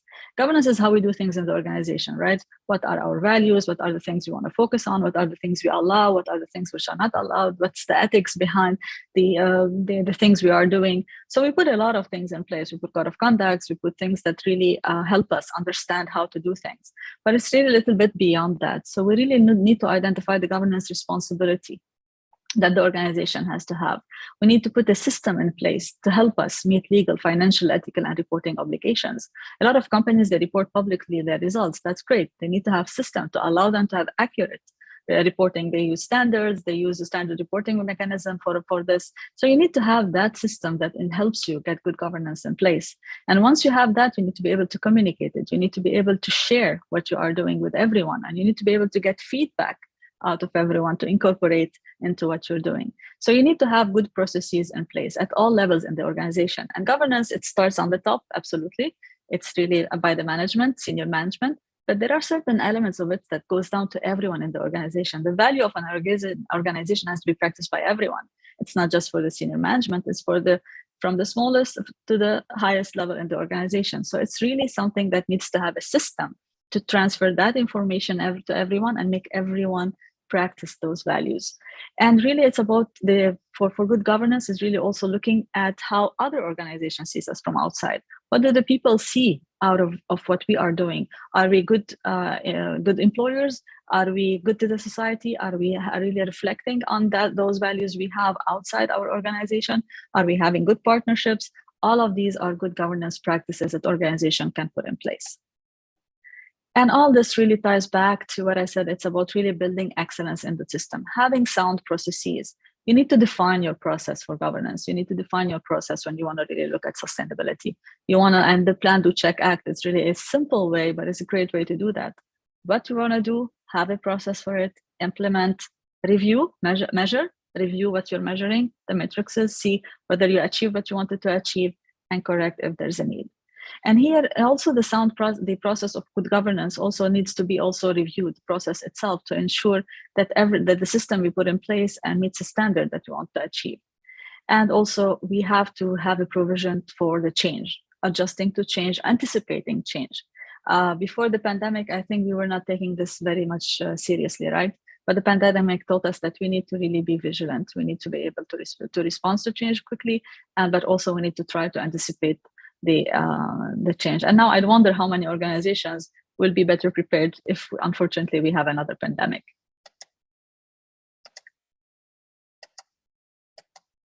Okay.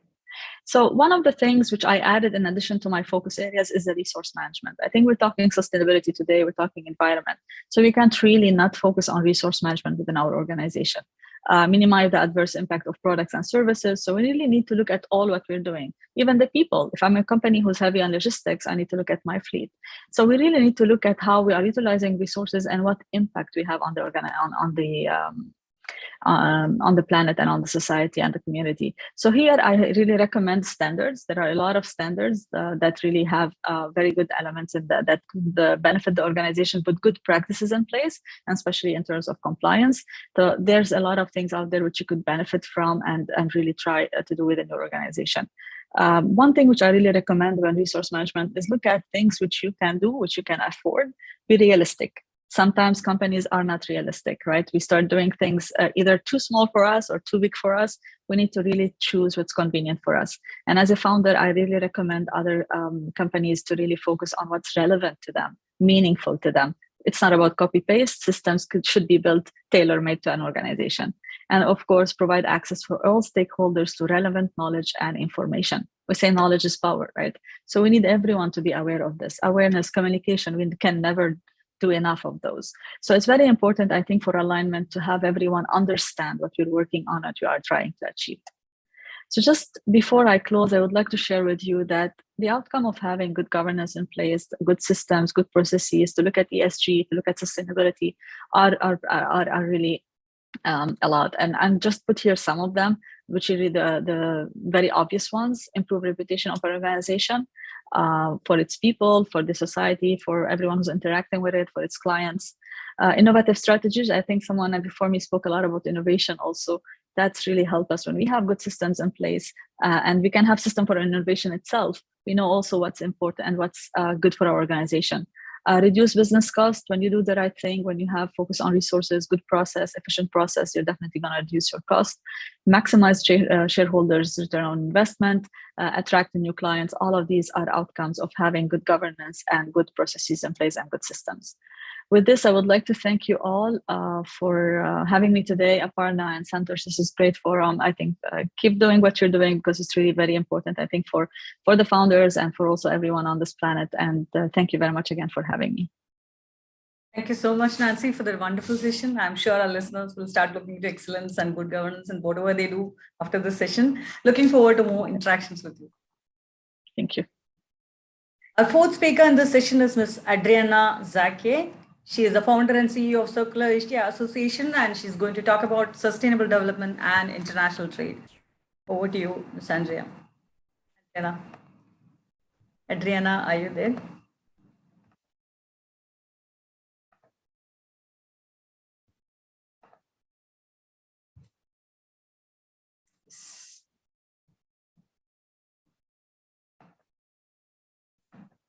Hi, sorry about that. I'll just share my screen.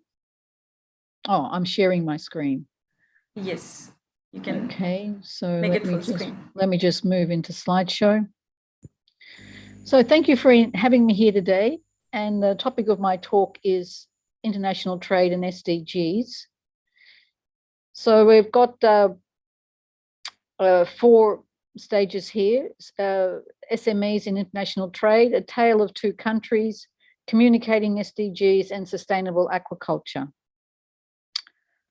So there's some interesting facts with SMEs in international trade, and I'll just start off with that. Adriana, I'm sorry to interrupt, but you are off camera. Okay, let me just see what's the matter here. My camera's not, okay, yes, can you see me now? See you. Yes, okay. Yes, perfect. All right. Okay, so let me get back to some statistics now on SMEs involved in international trade, because it's really actually quite interesting.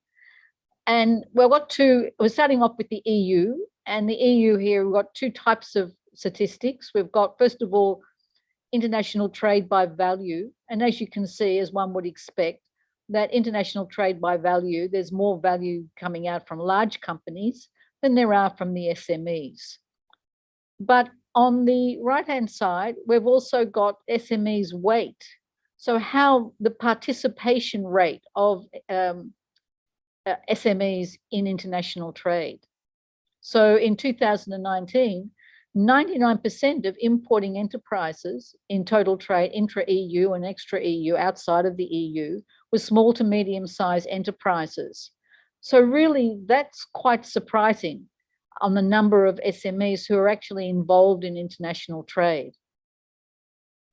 When we go across the pond to the US, we've got, I don't have the dollar value of US trade, but as you can see, US trade fluctuates, SME engagement in international trade fluctuates between 5.5%, all the way through to approximately 12%. Now, one of the interesting facts that came up during this research is that internet-enabled SMEs are the exception to the rule.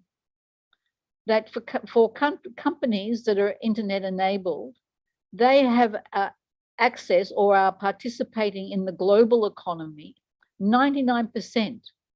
Reports from eBay find that while only a small fraction of traditional SMEs, between 4 and 28%, are involved in the global economy, we've got 97% of internet-enabled SMEs do. So really, that's absolutely amazing, and that even surprised me. So now you're going to be wondering, well, Adriana, all these statistics are really great, but what does it mean in regards to the SDGs?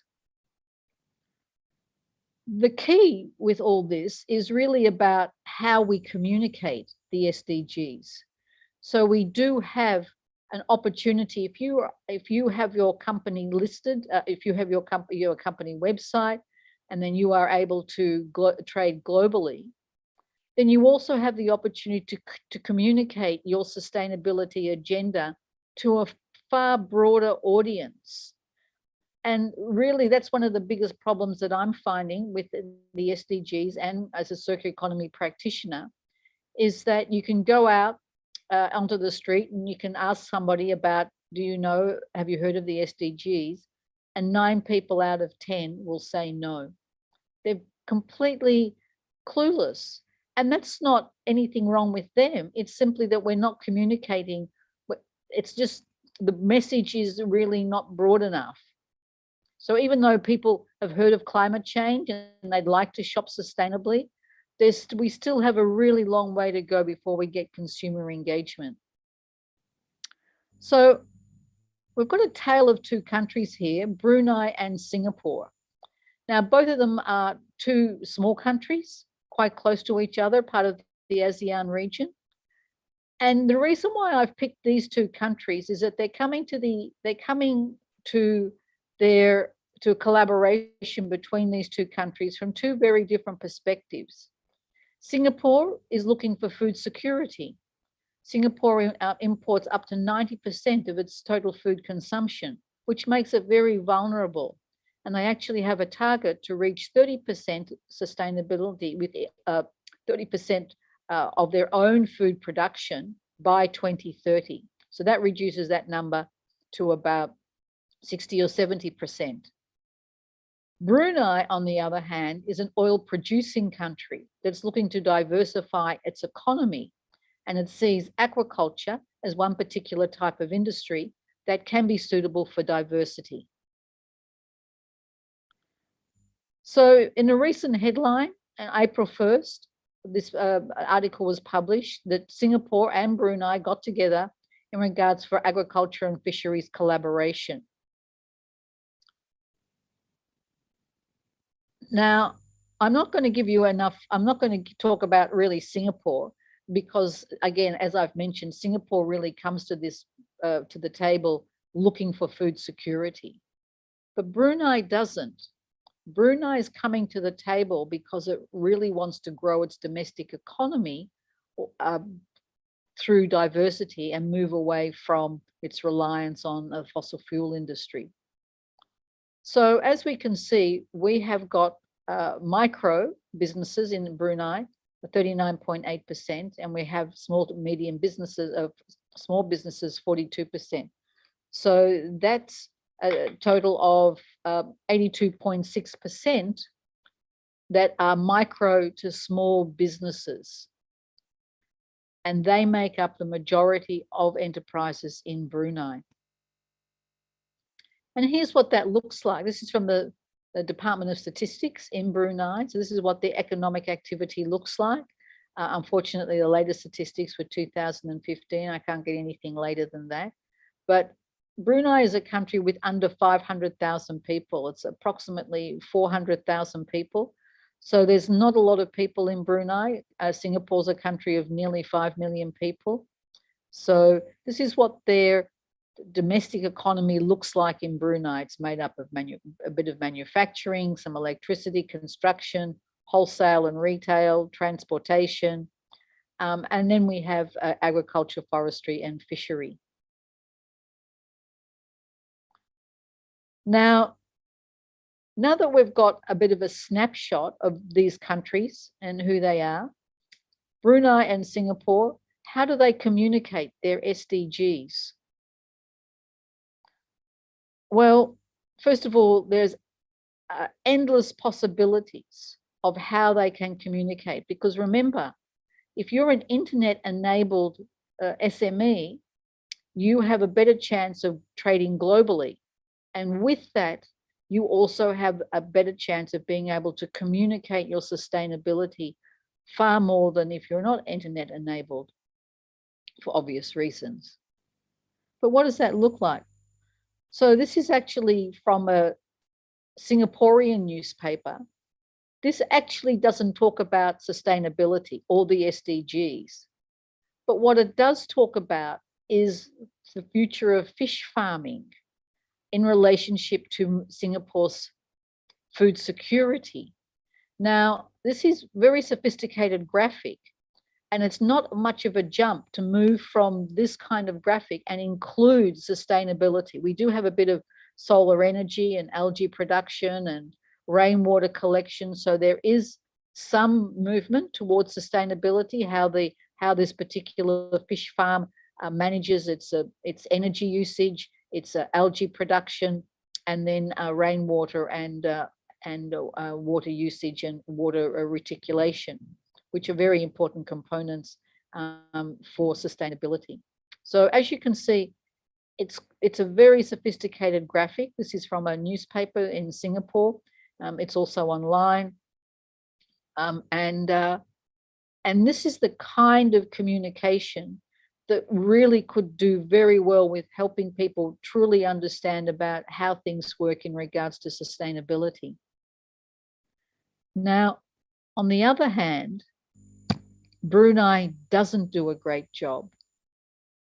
The best image I could find, and this has got nothing to do with sustainability, but Brunei seems to be more focused on the public relations aspect of it, rather than the technology or the sustainability aspects of it. And really, Brunei is the one that it's much more important for Brunei to engage in a far deeper conversation with their audience in regards to SDGs and sustainability, because they're the ones that want to diversify their economy. So, and remember, 86% of Brunei's economy is made up of micro and small businesses. So I don't know how many of those small businesses are internet enabled, but if they're, so it would be difficult to find that statistic. But it's really critical that Brunei really moves into a more sophisticated way of being able to communicate its sustainability, which is the whole point of really my talk as part of international trade. So what does sustainable aquaculture look like? Well, the good news is that we are having more fish on our tables that come from farms than wild catch. So that's really good news. The headline for this, fish in, fish out, is really about how much fish does it take wild fish to feed farmed fish. And so if it takes more than one wild fish to grow one farmed fish, then that's really not very good. We want to have less. And over the last few decades, that has actually come down quite significantly. Now it's around 0.28 or 0.3% of a wild fish. And also that we also have different types of fish food now that are being, and black soldier fly, which is a part of food waste. So we are really moving along significantly and putting less pressure on wild fish to farm our fish farms or to feed our fish farms. There's also a huge environmental impact. We have greenhouse gas emissions per kilo of seafood. So as you can see here, there's a selection on this graphic that has farmed and wild seafood, wild caught seafood. So there's a significant amount of greenhouse gas emissions in regards to it. Now, what's interesting with this graphic, if you can see, that they've benchmarked it against chicken. So chicken kind of sits in the middle of all this in regards to greenhouse gas CO2 emissions or greenhouse gas emissions. So the people behind producing these graphics wanted us to understand that in relationship to proteins that come from chicken, in regards to sustainability and greenhouse gases, some wild caught fish actually doesn't do very well, whereas farmed fish does a little better. And this is something that's very important. If Brunei, as a small country wanting to diversify its economy, is going to start moving towards sustainability, which it must do, then these are the kinds of information that it'll need to have. So getting aquaculture right, this comes from the World Resources Institute. They've come up with 5 different approaches in regards to how you can get your sustainability right. You can invest in technological innovation and transfer, focus beyond the farm, shift incentives to reward sustainability. So for example, the Thai government, they started rewarding fish farmers, legal fish farmers. So apparently, which I didn't know, there's quite a number of illegal fish farmers. But if you were a legal fish farmer, you were rewarded with grants and low interest loans, free water, and other incentives. So if you're part of the system, you get benefits. And if you're not part of the system, obviously you don't get any benefits. Leverage on the latest information technology, and eat fish that are low on the food chain, that require less input for output. Remember, it's how much food a fish requires to be able to produce that 1 kilo of protein. But I've got another one. I've added in a 6th strategy.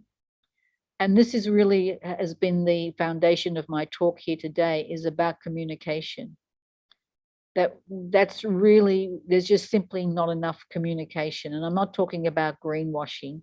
I'm talking about how, even if you say we are trying to be sustainable and we are doing one thing, perhaps it's just putting up a solar panel, or it's some small effort that you're making. You're buying black soldier from food waste to feed your fish. Just something that's genuine and real and authentic, that communicates some effort towards sustainability, so that you can give your investors and your customers and your employees some level of confidence that you are actually moving towards a sustainable future, and that you're not simply out of the loop, or that you're seeing it as a cost.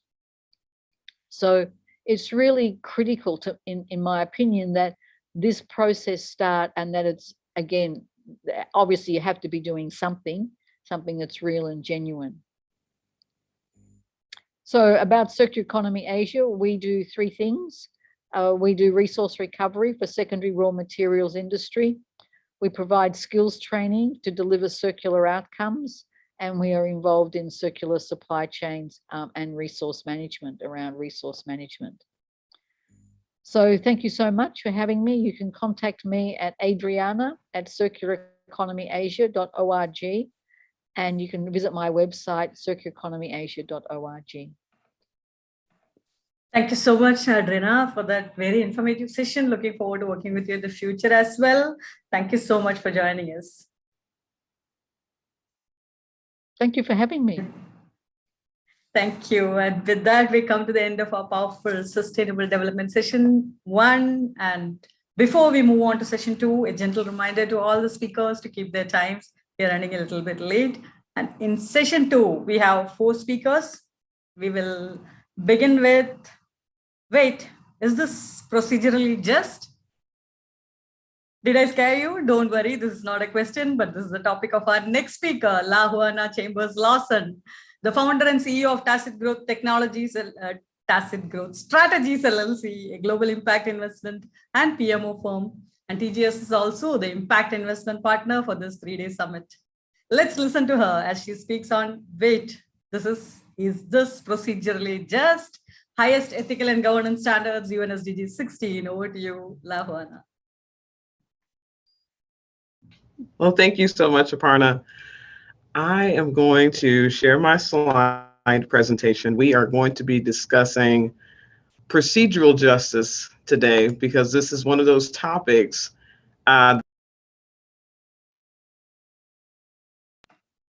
You have muted yourself, La Juana. Yeah. Yes, now we can hear you. All right, I think we're good to go now. Great. So again, our topic of discussion today is wait, is this procedurally just?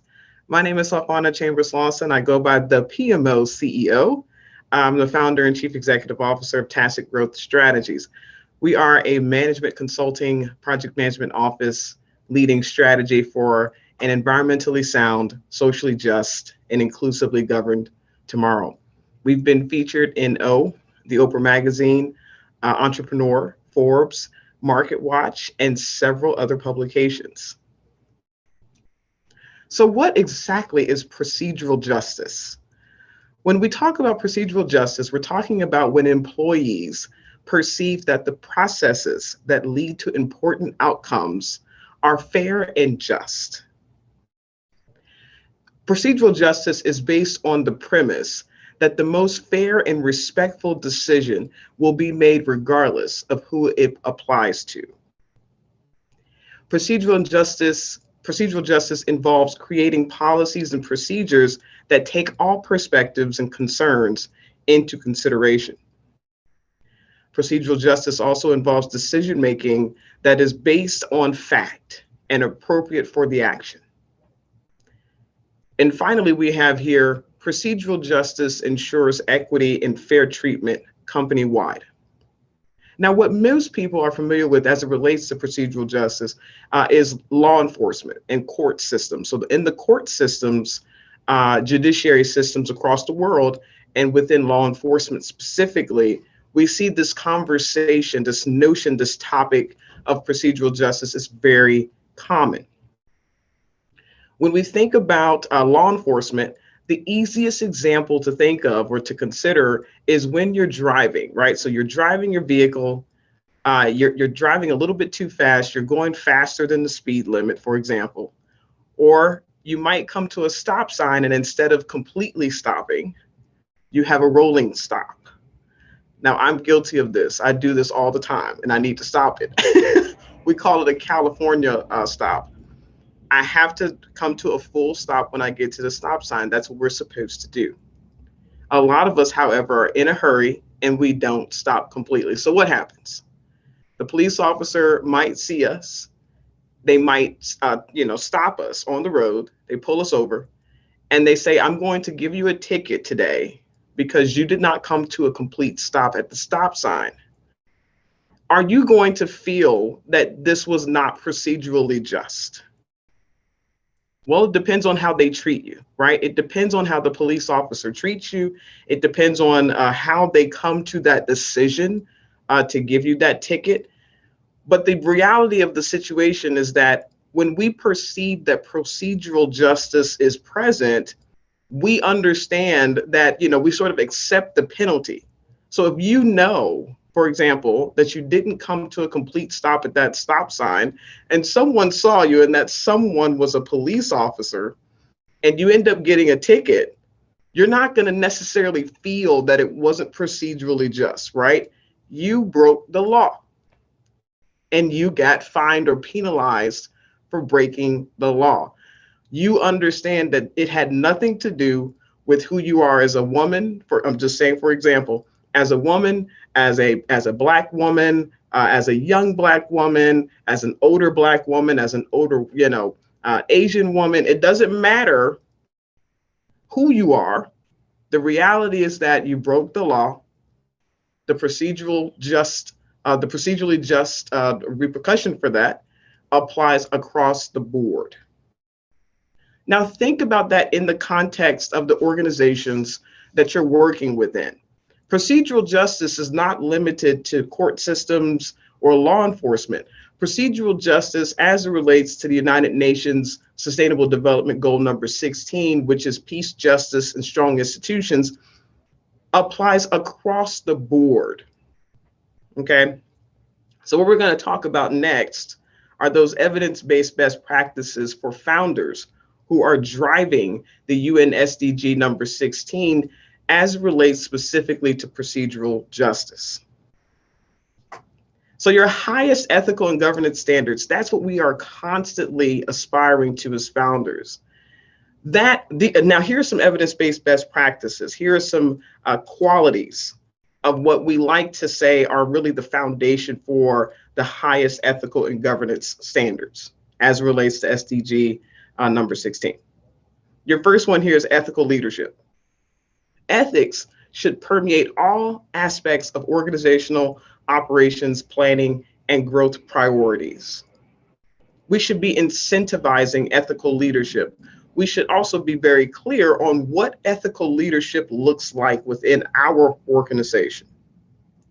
Impact and social entrepreneurship, as we know, in order to be really categorized as an impact or social entrepreneur, and this is for nonprofit businesses and for-profit businesses alike, in order to have that specific classification, you have got to have results that are both financial and ethical. You're generating results financially as well as ethically. Okay, you're a leader that embodies the principles that we find within the United Nations Sustainable Development Goals, all 17 of those goals. Plus, you are an effective leader because you can generate and sustain revenue. So you're driving financial and ethical returns as a visionary and a lead change agent. The next quality here is principles and procedures. We've had previous speakers talk about the importance of governance. You cannot have a high ethical standard within your organization if there's not procedural justice. Governance is how we're able to then evaluate and assess and really create the foundation and the basis for procedural justice. Now, principles that provide values and standards, rules of behavior that guide ethical decision-making, as well as incentivize it. Next up is judgments. This is another quality. Are you aware of implicit bias and how it may show up in your own convictions? We have to have this conversation as leaders, as founders, all of the time, because when we look at people, when we hear someone speak, when we interact or engage with someone in their environment, we have our own implicit biases that come into the way that we determine what types of decisions that we make and what types of ways that we perceive those individuals that we're interacting with at that particular moment. We have to check that, because that is what determines sometimes how we treat people and how we respond to people. We have to make sure that as leaders, as founders, that we, in our own day-to-day interactions with individuals in our lives, we have to make sure that we are carrying forth the best practices, these evidence-based best practices of procedural justice. We're treating everyone fairly. We're considering the way that we make decisions is considering all of the information that we have at that particular moment. We're making the best decisions for the people that we employ, for the people that we ultimately are serving. The next quality here is associated costs. And this is where we're talking about differentiating between picking your brain and actually paying that consultant. Are you aware of implicit bias and how it may show up in who you pay for consulting services and who you don't? Now, as women, we deal with this all of the time. It doesn't matter what corner of the world you might be in.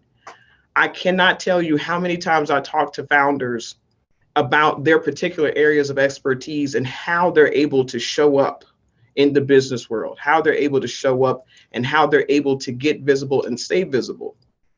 Consulting provides a lot of that legitimacy that we need to be able to walk into certain rooms and have people listen to our opinions and our perspectives and our experience and value or qualify that experience as being just as valuable or just as impactful as someone else who might be a male, who might be also in the same industry. So we have to make sure that as founders, we are leading that as a best practice with our own businesses. So for example, within tacit growth strategies, we are always hiring consultants from the community. So we have people who may not have even finished their college education, but we will have them as vendors. When you look at our supply chain management, they will be within our information systems as vendors. And we have records of paying these particular individuals from the communities that which we say we serve. We have records showing that we have hired them as consultants. That is what we're talking about. That's an evidence-based best practice.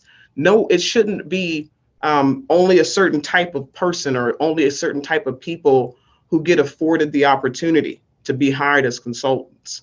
We have to make sure that we're distinguishing picking your brain from actually hiring this person as a consultant, because there's a lot of disrespect and there's a lot of harm done to a community of people when we continue this pick your brain practice. It hurts a lot of people, hurts a lot of families. The last one here is information systems. Procedural justice is non-existent without the integral interaction of hardware, software, databases, networks, and people. That is the foundation, of course, for management information systems, or MIS. When we talk specifically about procedural justice, especially as myself as a consultant, I ask my clients up front to give me access to their information systems. It doesn't matter if it's a customer relationship information system, if it's a manufacturing information system, a finance information system. It doesn't matter the type of information system. I need to be able to look to see what types of variances exist, why they exist, things of that sort. So we can talk about that another time. Now, here's a little bit of information about tacit growth strategies before we get out of here. Again, we are a leading management consulting project management office that serves both the public and private sectors. Our team provides expert process results-oriented consulting services with broad capabilities in project management, government contracting, procurement, and supply chain management, as well as grant and proposal writing, no matter the industry or geographic location. Our website is on this particular slide, but it's also on our final slide, which is at growthistacit.com. Our phone number is 210-904-0457 in the United States. Our email is info@growthistacit.com. And if you scan this page, this QR code, you'll go straight to our website. Thank you again for the opportunity to present today. Thank you so much, Lavo Anna. That was a very powerful session. As you said, as visionary leaders, we have to focus on high ethical leadership and be leaders of change. Thank you so much for joining us today and supporting us in this event.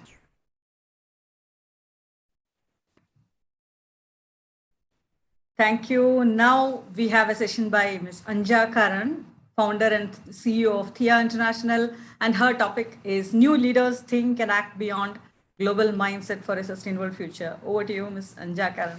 Right. Okay.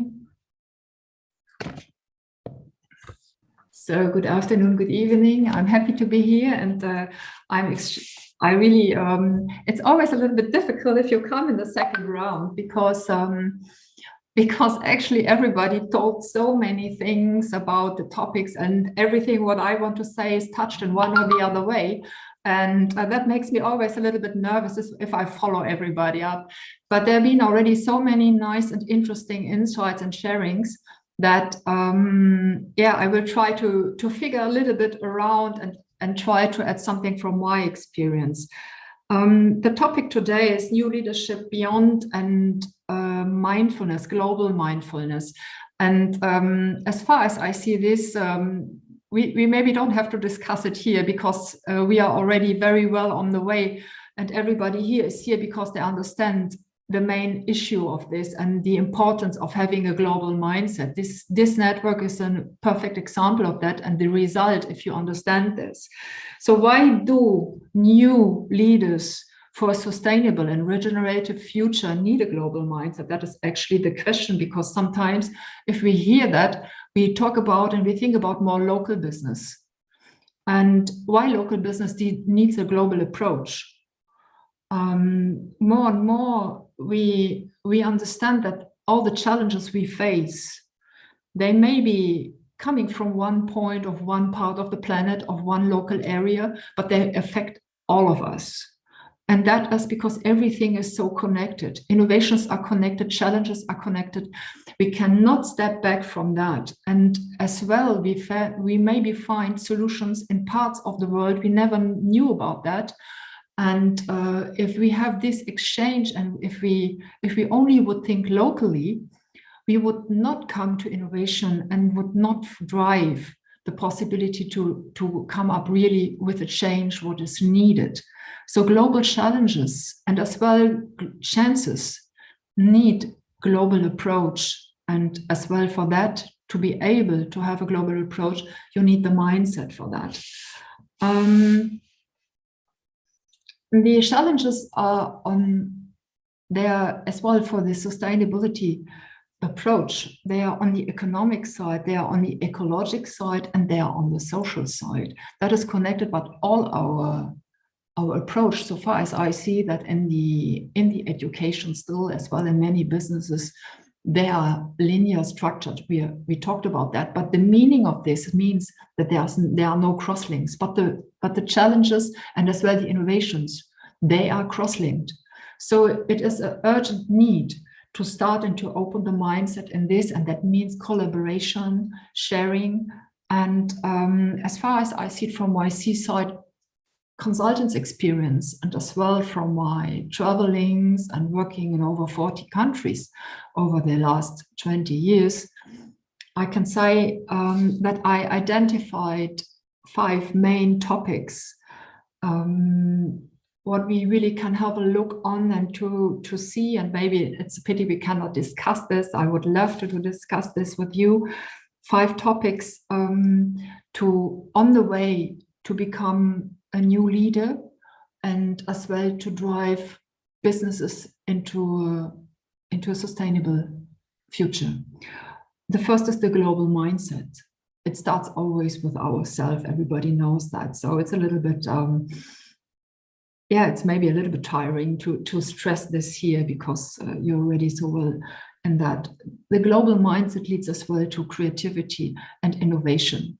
So if we don't think and connect globally and with other leaders or other people, it doesn't matter where we find our learnings and to whom we are listening, as long as we understand that in everybody and everything there is a learning. Global, I read some studies last week, and the future workforces are interculturally connected. And that is clear, because it's coming out of that idea. So it's no way around that. And to have this ability to understand other cultures, not only by reading, even by real exchange. Even if you cannot travel, you have the chance to exchange with people, and you have to look for this exchange and to be open up in that. That is really one of the most important topics to understand, as well challenges and driving them to innovations in future workforces.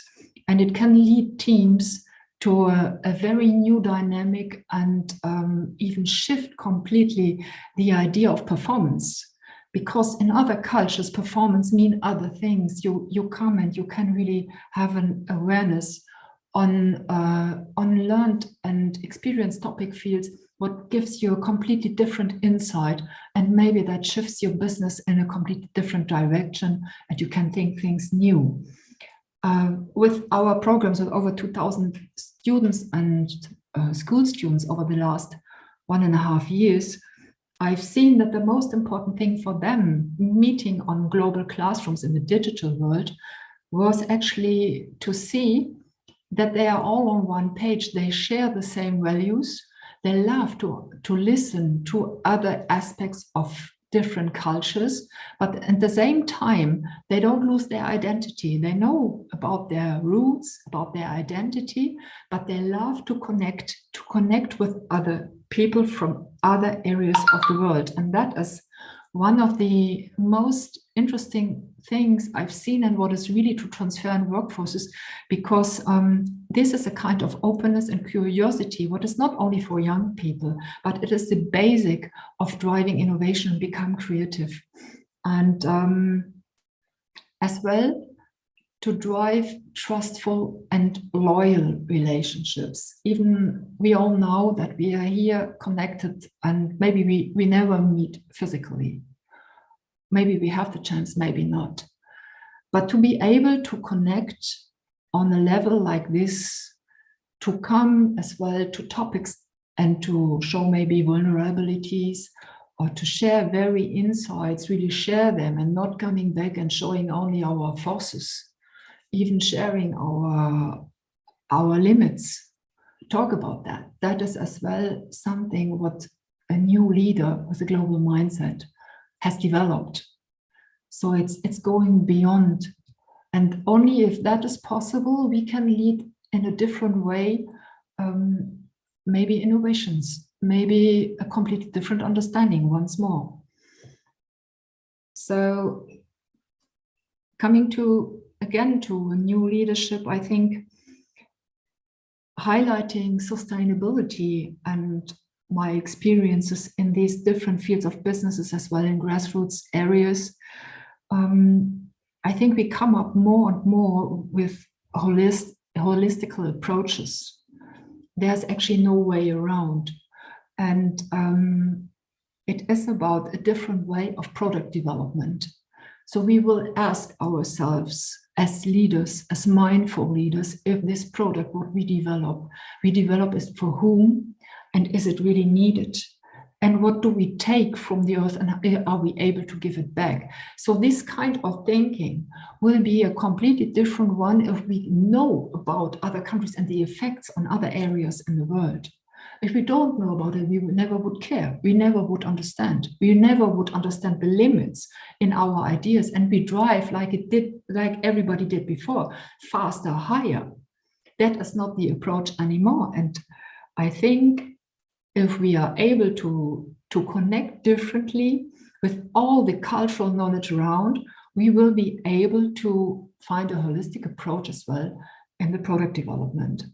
If we come from that point, the next point will be how we organize our structure, our organizational structure. And this is impact-driven. Even for businesses, impact-driven was very well known for non-profit sectors. But in the business areas, it was never known, because even today I heard about outcome, but not a lot about impact. Outcome is only limited to the target group. Impact is a society change. So that is really the influence we have. So if we come back and we say, okay, how do we develop products? If we do it really in a holistic, sustainable way, then our organizational structure has to reflect that. And that means that project management will change, because the end will be the start. We have to know where we want to go to. What do we want to change, and what effects will be driven in that area as well globally? If we cannot know about that, we will be not sure, at least in the decisions we take in this moment. We don't know really what it means in 2 years or maybe in 1 year. But for this moment, we should have the best analysis and the best starting position. If we don't start with the impact, we never will come there. We never will reach there. That is something as well, coming back to the next point of the awareness, it's policy driving. A new leader today has to understand about policies, not only about impact, because we are in pioneer times. Pioneer times means that structures, society structure, economical structures will be changed. So who is driving this change? And who is defining the structures for this on a global level? on a country level. Yeah, there are normally governments and maybe as well very powerful industries with a lot of advocacy. But today it changes again, because as we see, for example, our network or the other network I'm presenting as G100, they will drive, we will drive, they will drive, we will drive together policies. We will set up the framework, so we come as a new player on this field, and that is very, very powerful. And only we can do that if we have the mindset for that, and if we understand that policy driving is not something what happens in a legal part of one company. No, it is really affecting new business and sustainable fields, and it will be the part of it. And coming back to the next point, it's about the awareness of the field of innovation. If I have a global aspect, I know where innovations in my field are driven. I maybe have a look at grassroots innovators in different countries. I'm connected, I can see what happens. If I have a global mindset, I'm not only looking in my closer field of my experiences, of my product world, I go beyond. I see maybe as well non-profit sectors. I see under different industries. I understand the different connections because I see the universe around that. And there I will see as well where my limits in my product development is, where the limit is my businesses, and how I can overcome that. And I understand it much better. Sometimes as well, I understand the communities much better because I know about their traditions. I know why something is like this. Coming from this part of the smaller view and see only my business field and my capacity field, there's another one that is the meter of the innovation, what is driven around us, but has a big, big influence on us. And that is, for me, there are 4 points, 4 key points. One is, of course, the environmental development. Everything what is driven there, everything what will be done there has to come into our consideration because it has influences on us. And then we have, of course, the artificial intelligence. So we cannot avoid having knowledge about these sectors because it will affect us. It did already. Neuroscience is coming directly into that. All these influences will lead us to the question, what world do we want to live? And are we on that page to design that in the way of sustainability and regenerative futures? Or are we just following up old pathways? Then the last thing in that category for me is cryptocurrency. It's not on the page. The new currencies and cryptocurrency is not on the page of a lot of young and business leaders now. They think it goes on like this.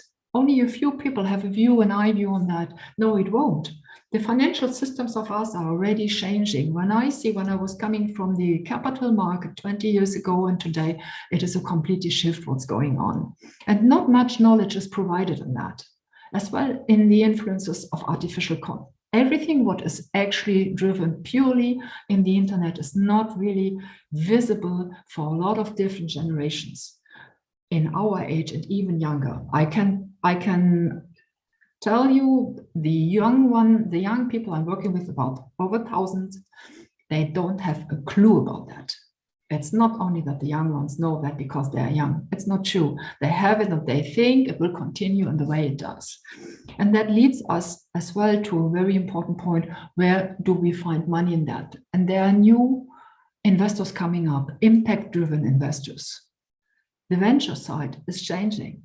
And this gives us a big chance if we understand all these different steps from the mindful leadership over the organizational structure, over different impact-driven policies, policy driving, project management, we will be able to drive money in a different way and provide sustainability and resilience in our business fields. And that is leading to gender equity from my point of view. And I don't know where I'm in the time, but I think I'm quite coming to an end. And yeah, I thank you very much for the time to speak about that. I hope that I could contribute a little bit from my experiences and open up a few ways of somebody who thinks a little bit different than most of the people. I'm happy to follow you up in the next sessions. Thank you very much for your awareness. Thank you so much, Ms. Sanja Karan, for that excellent session. As you mentioned in the beginning, the sessions may be repeated sometimes, but it helps reinforce our learning, especially to the founders who are starting their journey towards sustainability. Thank you so much for joining us today and for enlightening us with your experience. Thank you. Next, we have a session on lifelong learning using coaching with NLP by Nada Ahmed El Ghazar. Nada is a business excellence expert, certified NLP coach, and certified master practitioner of NLP in the UAE. Over to you, Nada, for your session. Salam, Aparna. I'm very sorry the camera seems to be having some problem, but definitely I have a presentation. If I prepared a presentation, a very small one, to explain exactly about the sustainability and how it relates to the coaching. I can share the screen, right? Yes, so we are able to see your screen. Can you see, please? Yes, we can see your presentation, but share it in slideshow mode. It's not in slideshow mode. Definitely, Yeah. I'll be opening the camera after. So I care about now the how I explain about my journey in coaching. My name is Nadal Gazzar, and I'm a certified NLP and CBT practitioner. I'm so happy to be with you guys today. My areas is about personal empowerment programs and corporate level programs, where I really look into emotional intelligence, personal branding, using NLP to achieve my goals, how you use to achieve your goals, anxiety management, communication skills, and corporate level programs for customer service excellence, UAE, and government excellence program.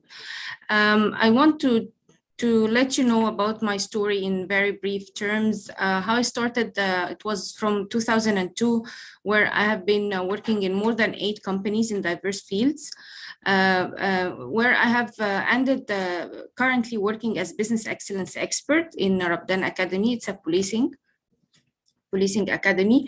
And despite all this career achievements and diversified fields and all this career related businesses and sectors and so on, I found that I really wanted to do something more, which where I have studied coaching and specifically about lifelong learning, how much it is so important for us to give back to the community and add value to the society around us.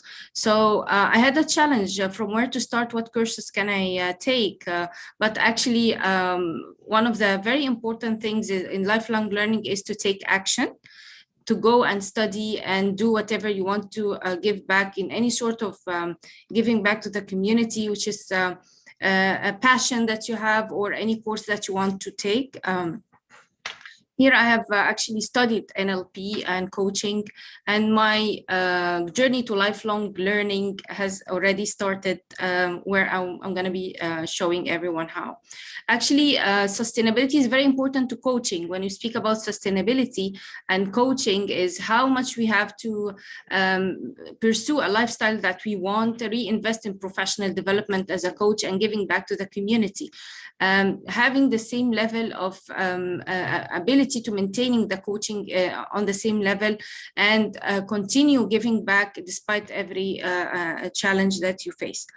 One of the very important parts is credibility and visibility. When we speak about coaching industry, having a clear performance indicators, KPIs, and getting coached. A coach needs to be coached. All of us, we want to have like what is called the blind spots. We want to see how much we have to give back to the community, and how can we make sure that someone is really assessing our coaching or our personal growth and growth journey. What I have done is actually I looked into my subconscious mind, and I decided to focus on the subconscious mind, which is 90%. Conscious mind is only 10%.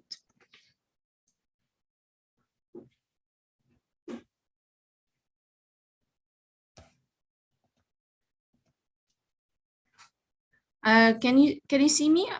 I felt disconnected or? No, we have lost the PPT. We're not able to see the presentation. I'm sorry for that. Yeah, now we can see, but not in slides. You can see it? Please okay. do. Okay. Yeah. No, okay.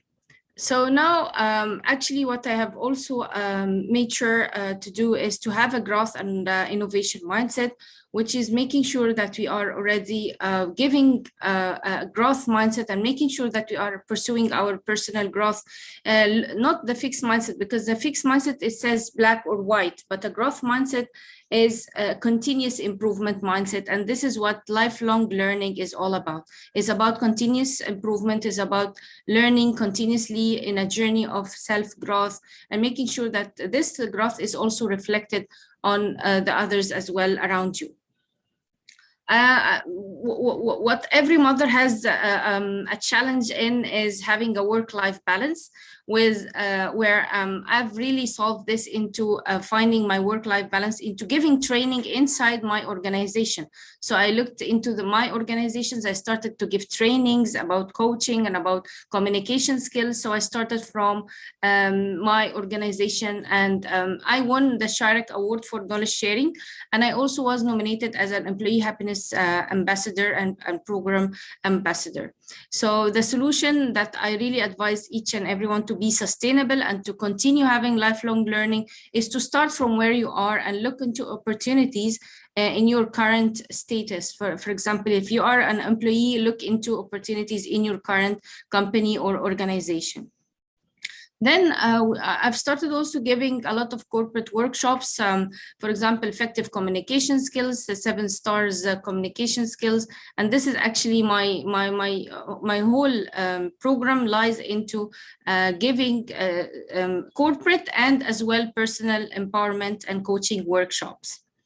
I've also run something called Renew You, which is an initiative to women empowerment in collaboration with ICF. ICF is the International Coaching Federation of UAE.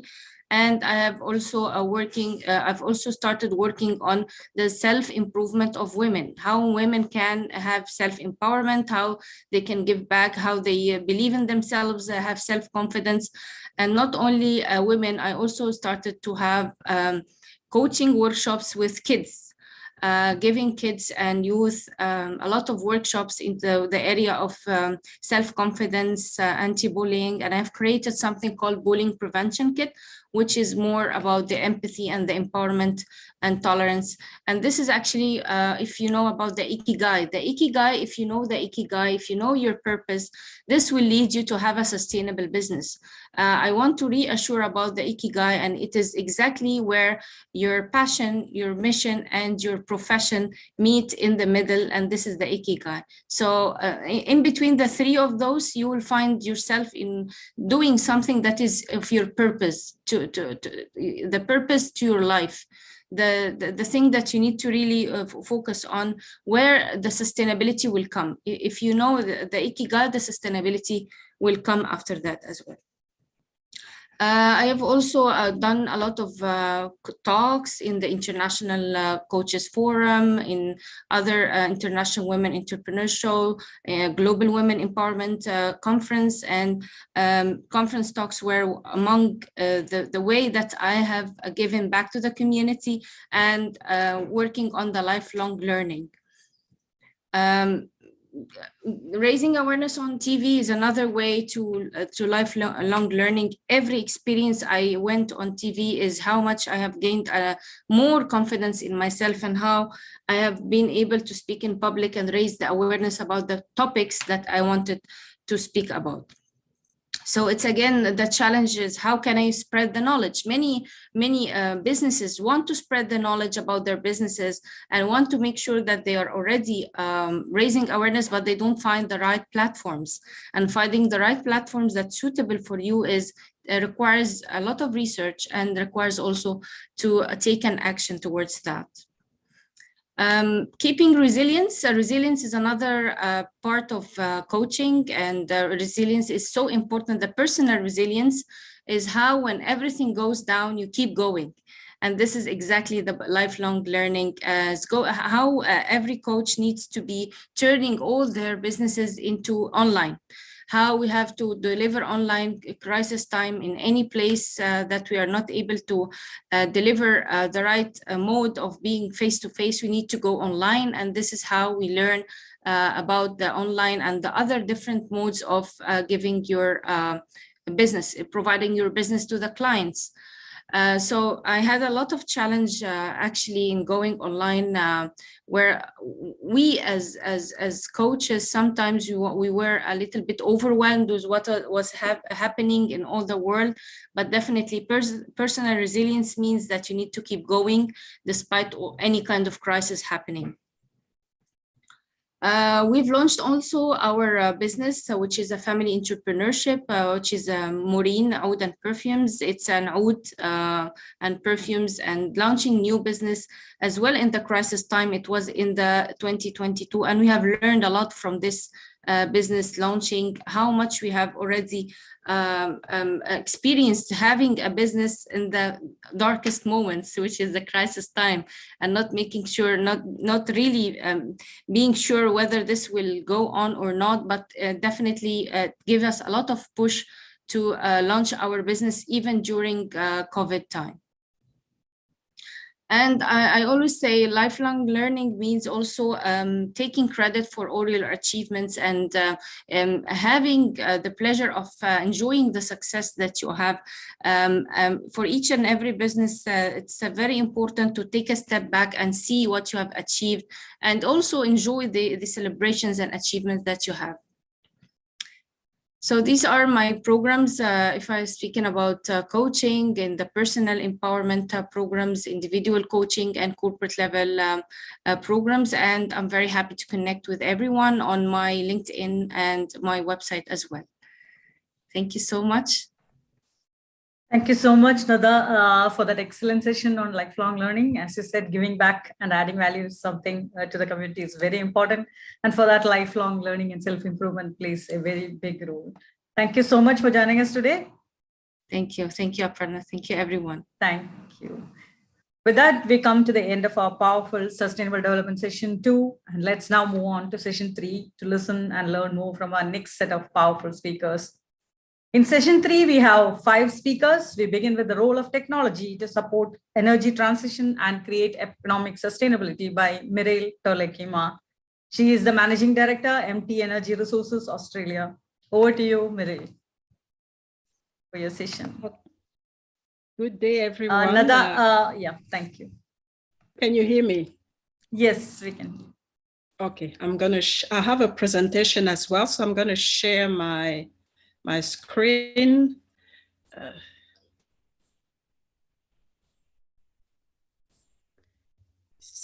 Okay. So good day, everyone. My name is Mireille. I'm tuning in from Perth, Australia. And today I really want to talk about the energy transition that is going on right now, because I think it's an important factor for sustainability. And I want to focus on the role of technology in this Mireille, energy. sorry to interrupt. Can you put it on full screen mode? It's not on slide share. Yeah. Okay, all right. Not yet. So I want to focus on okay.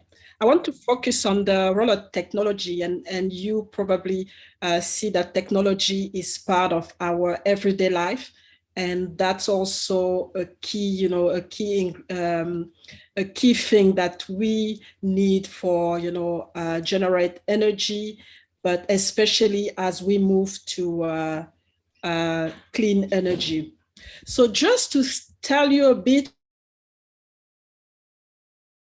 about me, so it's been said, so I'm the CEO of MT Energy Resources, but I'll do a lot of empowerment work in STEM in general, STEM standing for science, technology, engineering, and mathematics.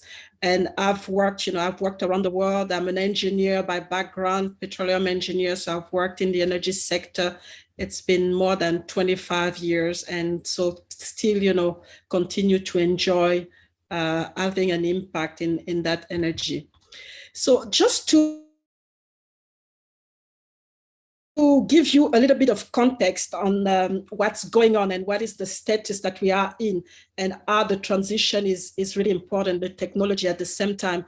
As you can see from what's happening in the world, we live in what we call a VUCA world, which is VUCA standing for volatile, uncertain, complex, and ambiguous as well. And we've seen it, things are changing at a high speed. We had uncertainty, we saw it with the pandemic. There's also some, the market is changing right now. So there's, this complexity is there. So we need to take this into account in everything that we do. And it has an impact on how we do business and how we want to drive this sustainability that we're looking for. And the second thing that we should take into account is that we are in the middle of a technical, an industrial revolution. This one is the fourth. And as you can see from this diagram, we've gone from a mechanical production, and equipment with manufacturing type of revolution, which was, a few years ago, a few decades ago, to now, moving first to the third industrial, which was more about the internet and automatic production, and now on the digital. And the digital is now taking, it is taking a lot of, space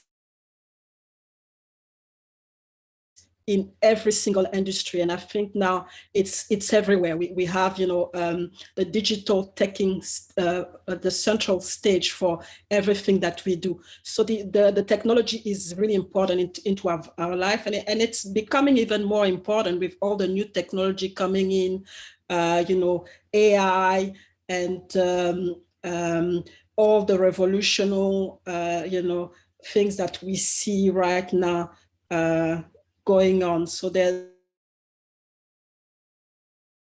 are a few. I'm not going to go through each, just to give you, an idea of the different technology that are available and that are affecting our life right now. So we have, the smart sensor, we have the big data, we have the Internet of Things, and so many things, going on.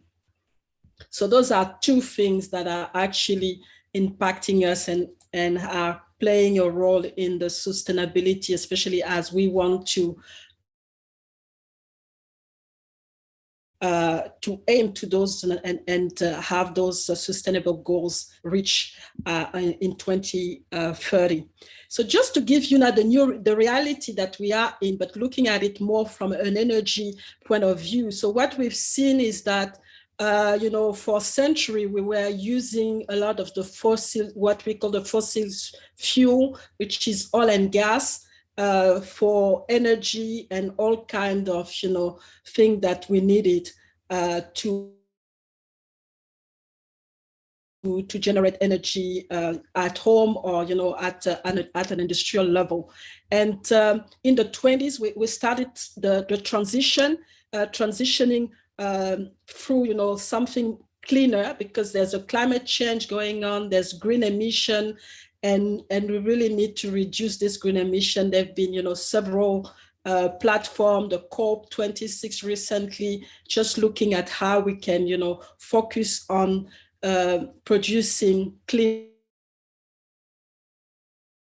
energy and creating a better world for our children and for the next generation. And obviously we had, and when you look at the curve in terms of how, the consumption of energy, we've seen that it was just going up more. We are using more and more energy, and then it went down a little bit when COVID came, because of different things. We couldn't travel anymore, so that's less kerosene, less energy, and people were, more mobile, and things were, a lot of things were stopped because of COVID. So we saw this going down, but obviously with all the activity, coming up again, that's another issue that is another thing that we need to manage to see how we can stay in the limit of the emission, that the target that we've set ourselves and globally. So we are expecting a peak, when talking about energy consumption. But what we're trying to do is have renewable, which is in red, go up using cleaner energy, and get what we call the fossil fuel energy down.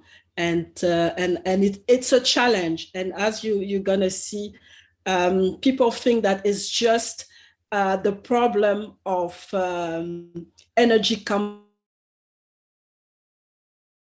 No, we all involved, and it will have an impact on how we deliver the sustainable development goals and create the sustainability as well. So that's the question that we ask ourselves when we look at this picture, and we look at the urgency to reduce the emission, the urgency of creating cleaner energy, and the urgency to also make sure that we produce we get energy to the people who need it, and for their daily life and everything that they do. So the key question is, how can we do that? And technology is one aspect that we've looked at, and that can actually make a difference in the sustainable development goal and creating sustainability for all of us. So just as I was mentioning, it's not simple. It's not a simple process. It's going to need collaboration, because a number of industry are involved. It's not just the energy sector, it's all of us.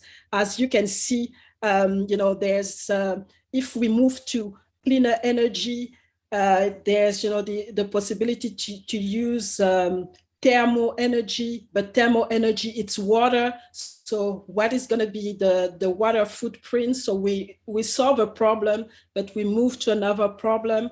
There's the reliability, because right now renewable energy is still not sustainable. It's something that is intermittent. So what do we do to make sure that it's sustainable as what we have? So that's one thing. There's the infrastructure as well. We need to see, on the infrastructure side, how we can, create efficient infrastructure that are energy efficient. There's the investment. So on the investment side, obviously, renewable energy costs a lot more money. So how do we make it cost effective and make those smart investment? And there's also the quality, of the energy that we get, because yes, it's going to be clean, but how do we deliver it, and at what speed? And is it going to be on time, or are we going to have to do major adjustment? So just to tell you that it's going to need collaboration with other industry, and collaboration with different institutions. We see now a lot of the energy company collaborating with university, institute of research to really push, and the research to create the right technology to help, this transition that we are going through. There's the capability, because those are, new, like we said, new energy. So we need new skills, and we don't have the full spectrum of skill yet. So that's another thing. And it's going to impact as well the job, because a lot of people are going to migrate from the current energy system to the new energy.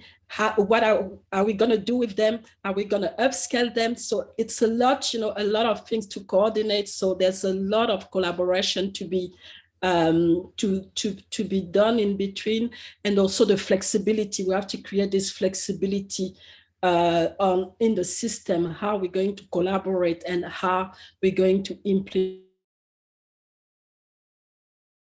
all of this. So not a very simple picture. So as you know, people who are starting, who want to be involved in this industry, this is what, you know, they need to look at and see at which level they can, you know, they can bring something to make sure that this transition is happening.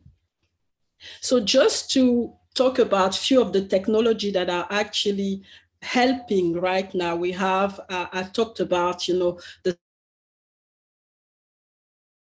sensor technology in the energy sector, which helps, you know, generate fast, you know, data because of the complexity of what's going on in the system. So we need, you know, this real-time process to be able to get the data, and it would have not been possible without the technology. We also use, you know, artificial intelligence as well to do all kinds of simulation, and sometimes because a lot of, you know, the processes and the operation are actually done remotely. It actually helps, you know, in the training and in upscaling some of the, you know, I was talking about the skills just right now, upscaling, you know, the workforce and making sure that, you know, we have the right people to deliver this transition. There's the blockchain. I think, you know, there's a lot of, you know, talk about the blockchain, and I think it's helping a lot right now because we can actually track down the emission and make sure that, you know, we adjust when we see, you know, that the data are going off chart, and make sure we use this technology to actually, you know, it actually helps us to have everything automated without having to physically check everything. And it's the same in the investment part because, you know, a lot of those technologies are actually quite capital intensive. So with the, you know, some of the blockchain and the cryptocurrency, the visibility and the it gives visibility to all the investment, and also give a chance to a lot of people to participate, because it's kind of selective right now. If you're not in the industry, it's very difficult. But now, you know, with this kind of flexibility in the investment, it gives us, you know, the possibility to make smart investment and be part of this transition, because as I said, everybody has to be part of it. But there are challenges. There are, you know, lots of challenges. On one side, there's, you know, what I call the polluter. Though you know, they've been using the energy, everything. You know, they've actually been the one responsible for the emission. So they are really pushing for renewable. But then you have the ones that are energy poor, which is mostly, you know, and we see here mostly in developing countries, especially in Africa, where they really need the energy for, you know, to have a, you know, to create, to boost our industry, the education industry, the health industry, basically have, you know, create a sustainable economy that will help them. So that's one of the challenge. How do we balance that? And how do we make sure, you know, we have an energy transition that take into account the local reality in every country or in every continent. And the other thing is, yes, we're talking about clean energy. That's the first phase. The energy that we produce is clean, but a lot of the things like the battery and when we use wind as well, how do we handle the waste? How do we manage that? How do we recycle all of this? And it's still very, very unclear about, you know, what we're going to do with all those batteries and all those you know, what we manufacture, the raw manufacturing product that we use to generate this this energy transition. So a lot of things still up there. Yes, that's the way we should go, but at the same time, we still need to look at on the long term, yes, the first phase, we will have the clean energy using renewable energy and all kind of technology. But the second phase, how do we improve and scale up the technology to be able to manage the waste, to be able to make sure that the emission or the pollution is not being coming later on. And that's, I think, the challenge that the industry still have, and also the challenge of making sure that the clean energy can be sustainable, because up to now there's still I think the demand, the renewable energy cannot fulfill the demand, the global demand. There's still a mix that still need to be done, and I think that this mix will be needed for a long time, unless we start to decrease our energy need. And that's where the awareness is very important for people to understand how on a day-to-day basis they can actually reduce their consumption of energy and help this process, this transition process, so that we can reduce our emission, greenhouse emission, and help the climate change process that is going on. So just to as a takeaway, yes, the technology is the vehicle for the energy transition, and there are a number driver behind the transition. We need to look at a lot of what's going on economically, the political side, the political pressure, and we see it right now with what's going on in Europe,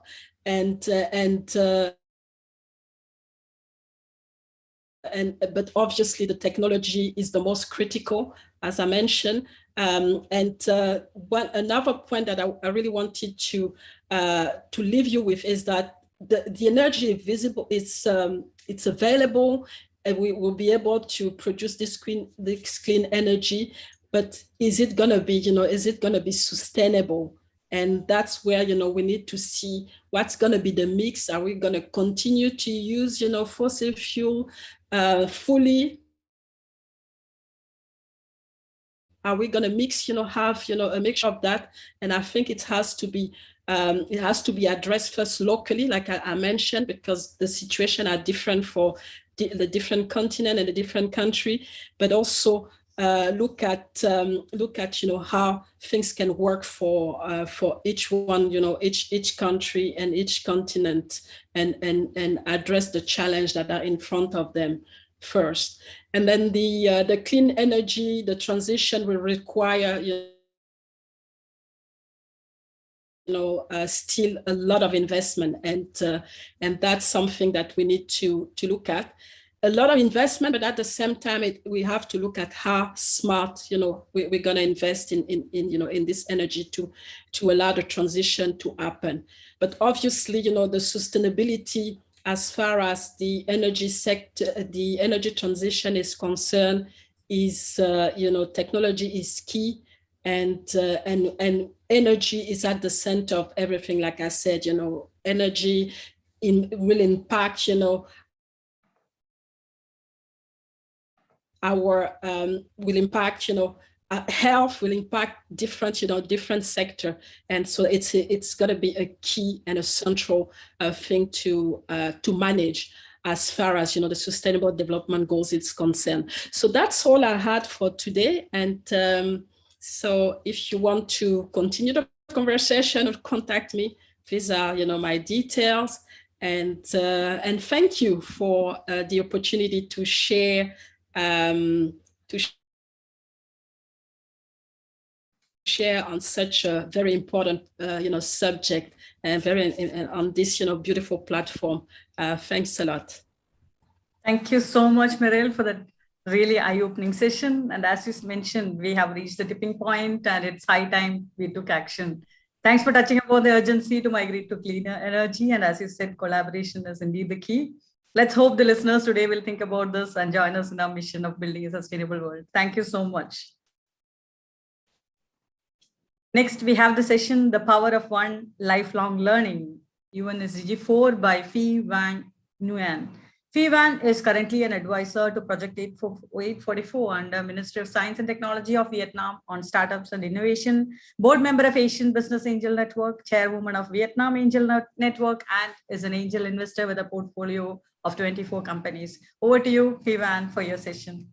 Thank you, Aparna. Hello, everyone.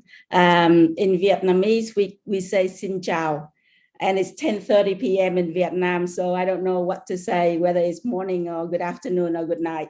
But it's my pleasure to be here today and to share with you a little bit about my journey. And as Aparna said before, I sit on the steering committee of the Ministry of Science and Technology of Vietnam. So I have been involved in startup and innovation for the last 5 years, helping to build the startup and innovation ecosystem for Vietnam as well as for the ASEAN region, because we also found the ASEAN Business Angel Network with about 5,000 members, and we actively invest into startups across the region. But on that particular journey of building the startup and innovation ecosystem and in the journey of investing into various startups across the region, I find one little pain point, which is every government in the region is basically very much focusing on promoting startup and entrepreneurship, and mostly at the university level onwards to professionals. But to me, for an ecosystem, especially an innovation ecosystem, to be sustainable, you need to look at people, HR resources, and you need to look at how you can build the next generations of innovators, how you can start from the root and start talking about innovation and creativity and entrepreneurship and sustainability at a very young age, probably from primary school onwards. So this is one missing link in most of the ecosystem that I have been worked with. So I've taken one step ahead and talked about this pain point with a lot of government agencies as well as a lot of institutions across the region. I have to say that there are various initiatives in helping people to keep up with the rate of development of the 21st century. And everyone is talking about leaving no one behind, but what does it mean? And how do you do it? How do you not leave anyone behind if there are not enough initiatives in terms of education for the community and for the citizens of each country? So what I would like to do today is just very quickly share with you some of the initiatives that I have taken on the basis of a personal journey and use it to influence government agencies in Vietnam to start taking the next steps in investing into sustainability for the innovation ecosystem. So if no one is talking about it, why not me? I took the responsibility, and I think within 4 years, I have published about 8 different books on the subject of lifelong learning, on future of work, future of skills.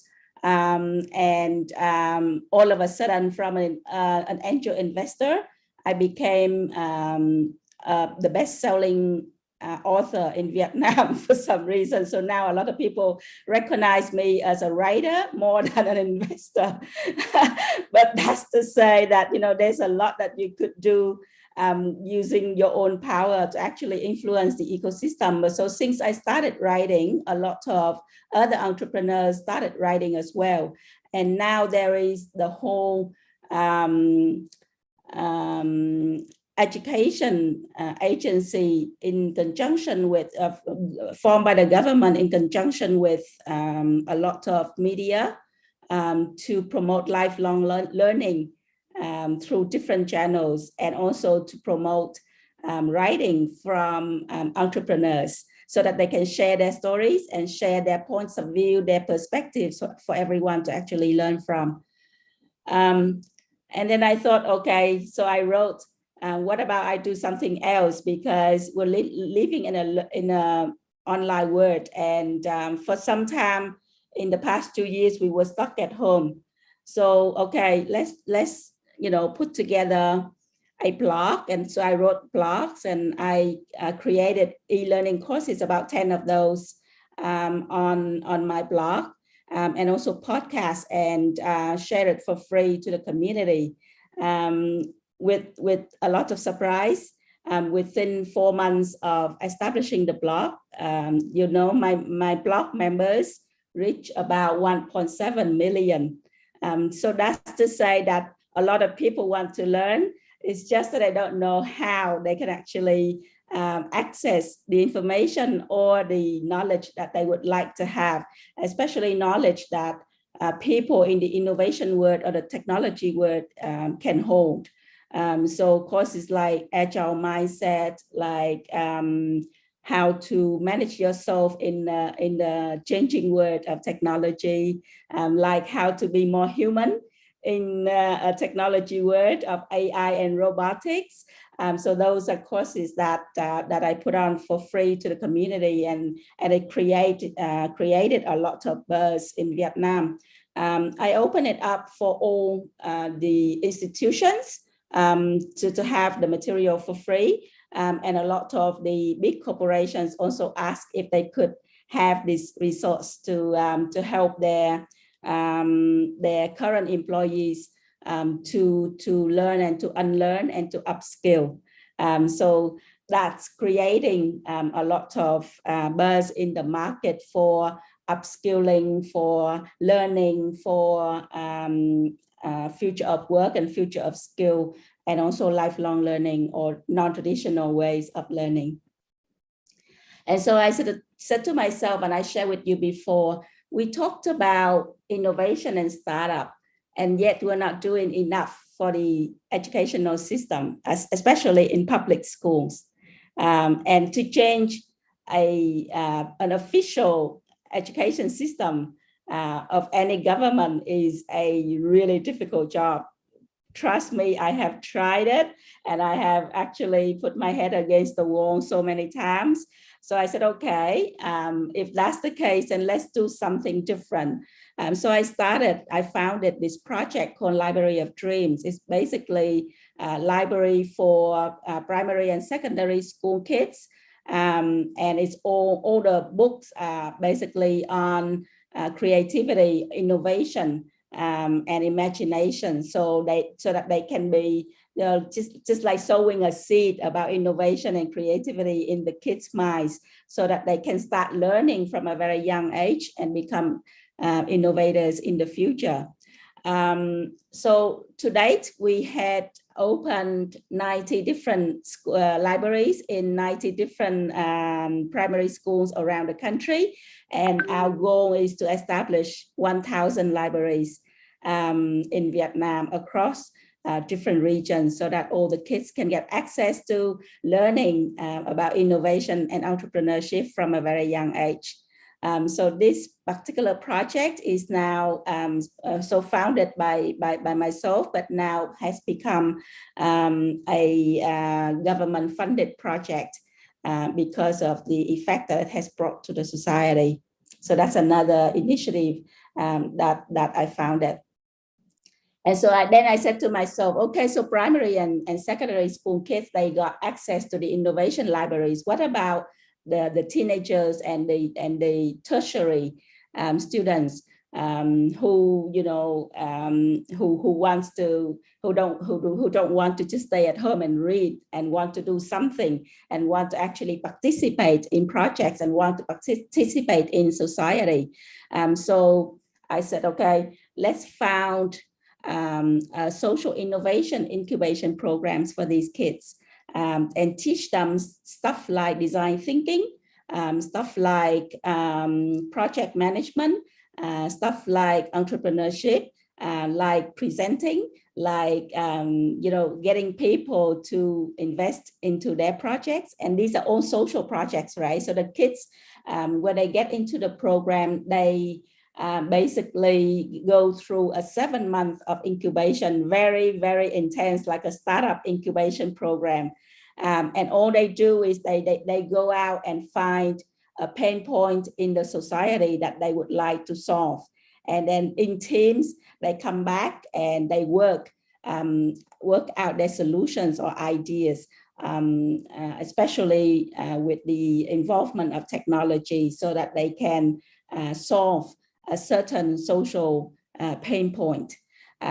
We have run in total of 3 seasons, so with about 6,000 kids. And believe it or not, our top 3 in this program has been gaining awards at the National Innovation Program, going past all the real startups in the market.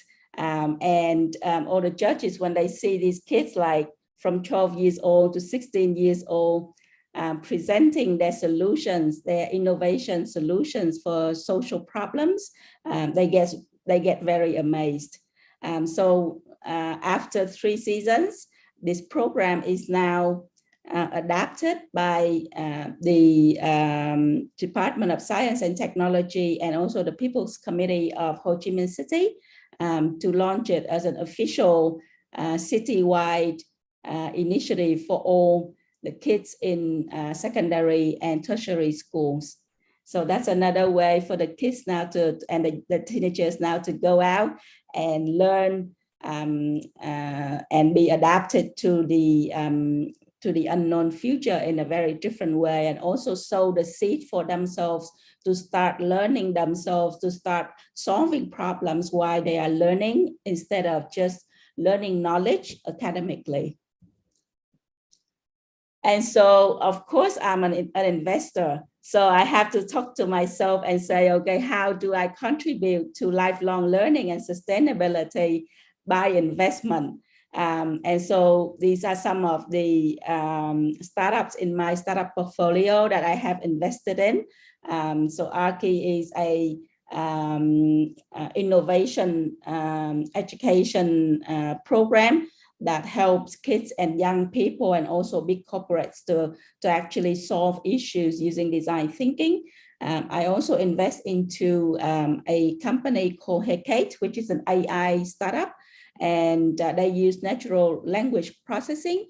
And we have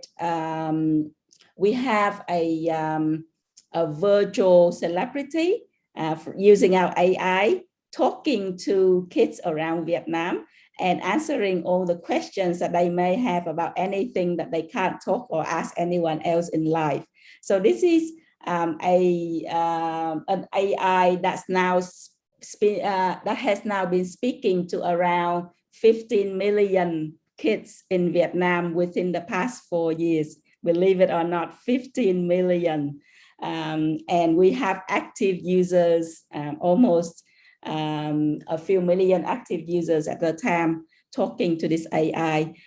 So apart from knowledge, we are now also trying to collaborate with other institutions like arts, music, dancing, and get the AI to actually also help the kids to learn different arts and different courses using the AI power that it currently has. Soundio is a startup that uses podcasts and sound to actually help people learn. So now you know that people all learn by bite size and by listening when you're driving and when you're actually exercising. So this is another startup that I invested in just to bring learning to your ears anytime that you would like. And then VietGrow is a startup focusing on training, providing training, anything relating to the future of work and future of skills, everything concerning innovation. So as an investor, I basically do that just because I know that, you know, one thing is never enough. And if you talk to people and try and get people understand, and people don't really understand, and you probably have to do it yourself. So I truly believe that, you know, with your passion, with your responsibility, with your aim to move everything forward, there is always the power of one. If you start something and you actually commit to it, then it will become powerful. And at some point, people will start listening. The government will start listening, and we will probably, hopefully, have a better world that way with the power of action of every one of us. So thank you very much for having me today. And I'll leave you with one last sentence. I always remind myself, if there's none existing, found one and make it sustainable. Thank you so much. Everyone, this is amazing. 15 million. It's amazing. You have really inspired me, and I'm sure a lot of others to become investors. I mean, loud what you said. If no one is taking responsibility, let me take the responsibility. I think if everyone listening to the session does that, that itself can create a ripple effect. And listening to your story gave me goosebumps. This is real giving back to the community. Let's keep inspiring people, and let's make sure that we literally leave no one behind. Thank you so much for joining us and inspiring us today. Thank you. Thank you. Now let's have the next session, the value of lifelong learning, focusing on UNSDG 4 by Eleda Evangelia Kotra. Eleda is the founder and creative director of www.livingpostcards.com. Over to you, Eleda, for your session.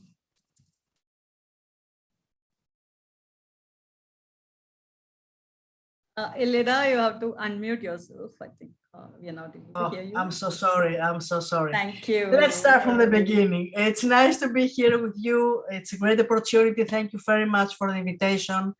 And I want to say again, a big thank you to you and the whole team and Dr. Santos for your patience, your kind energy, your positive energy, and your true vision to change everything around this planet. This is very touching.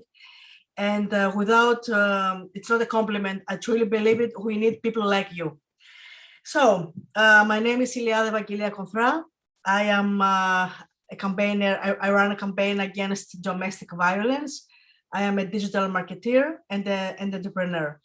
And I wanted to talk today about the benefits of lifelong learning, because for the last 10 years, I ran a platform that was set up in order to support young entrepreneurs that they were struggling to find their own business vision in the middle of financial crisis in Greece.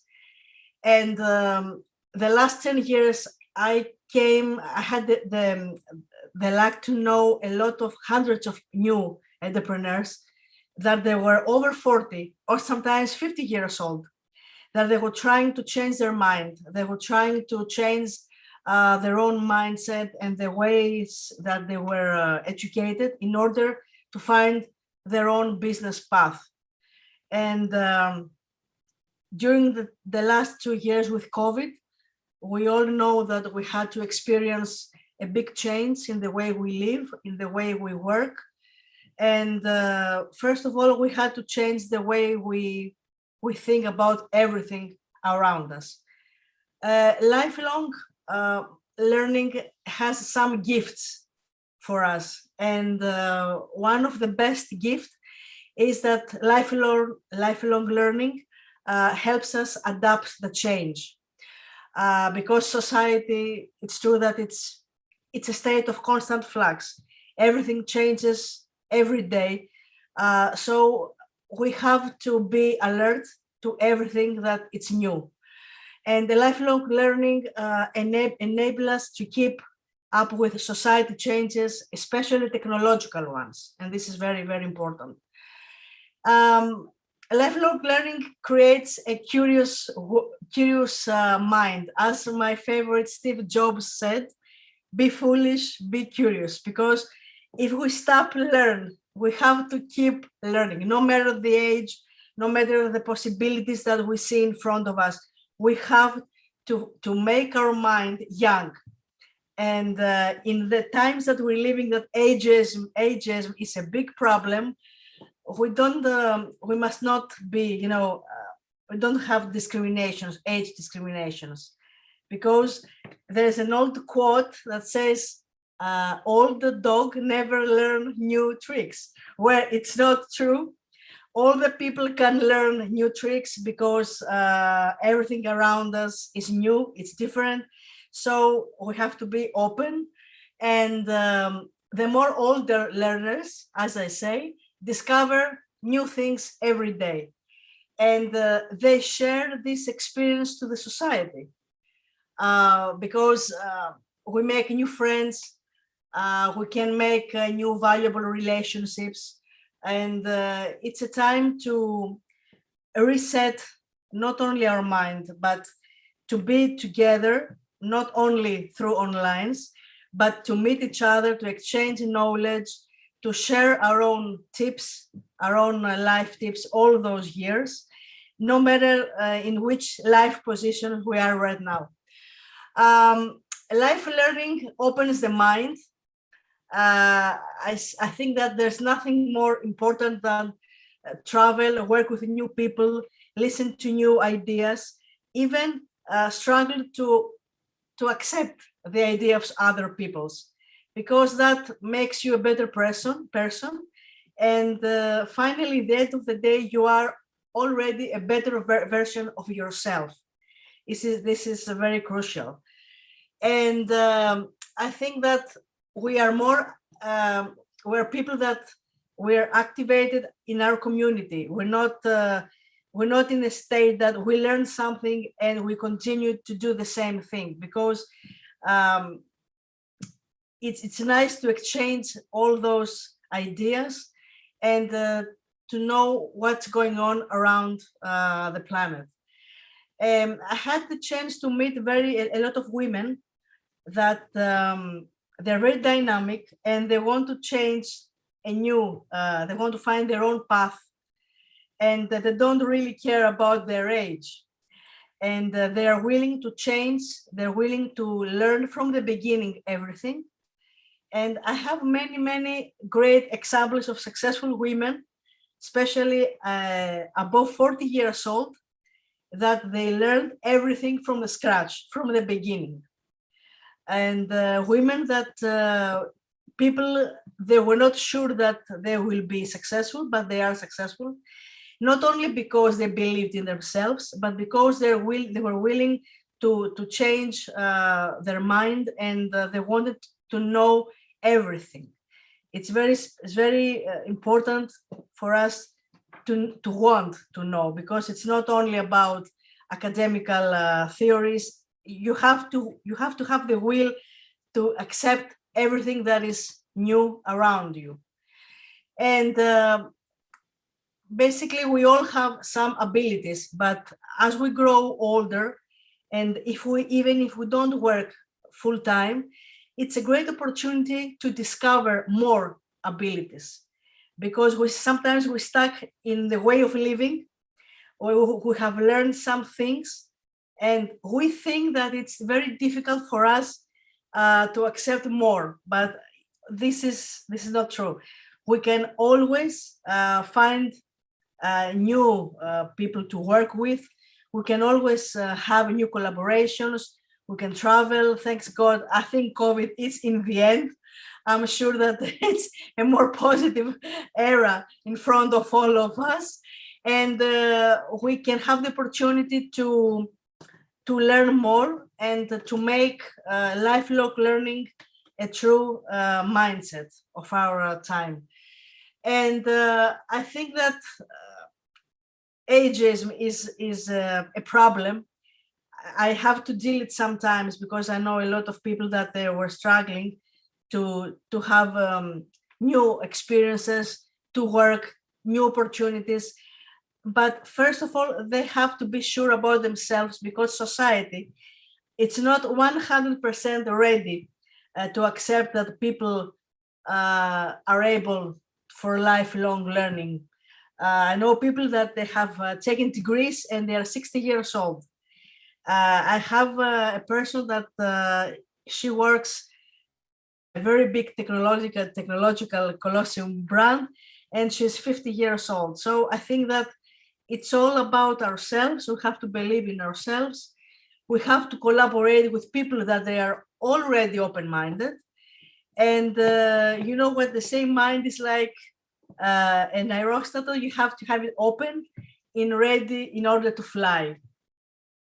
That's my topic, dear Aparna. We have to be open and ready to learn every day and collaborate with people, no matter their age. We have to be open without any stereotypes and ageism. This is very important. Thank you so much, Elena, for that amazing session. As you said, in this changing world, we have to keep our minds young and we have to keep learning lifelong. All the old dogs have to learn new tricks in the post-pandemic era, right? Thank you so much for that wonderful session and joining us today. Next, we have with us Ms. Suma Khasmo with a session Decoding Sustainable Media and Publishing. Suma Khasmo is the co-founding partner of Neurotics Medical and Biotechnologies. So over to you for your session, Suma. Are you there?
I think Suma Khasmo has joined.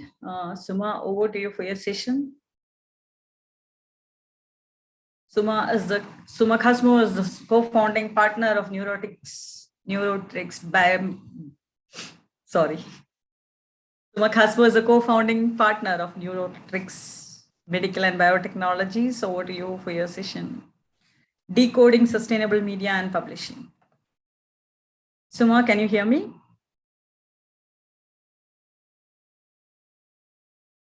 Suma Khasmo, are you there? Hello. Yes, I can Aparna, hear you, I but can I can't hear see you. I can Yes, hear you I very can't. well. Sorry for my voice. I'm having COVID and difficulty breathing. I just came to make the session here because I appreciate it very much. I want to share the screen with you. Yes, you can share the screen. I No think, problem. No problem. You can share the screen. Is it okay or just? It's okay. It's okay. You can share your presentation. Okay. We really salute your commitment, Suma. Thank you. I just came back from hospital 30 minutes ago. Oh my God. 1 second, please. I'm gonna share my screen.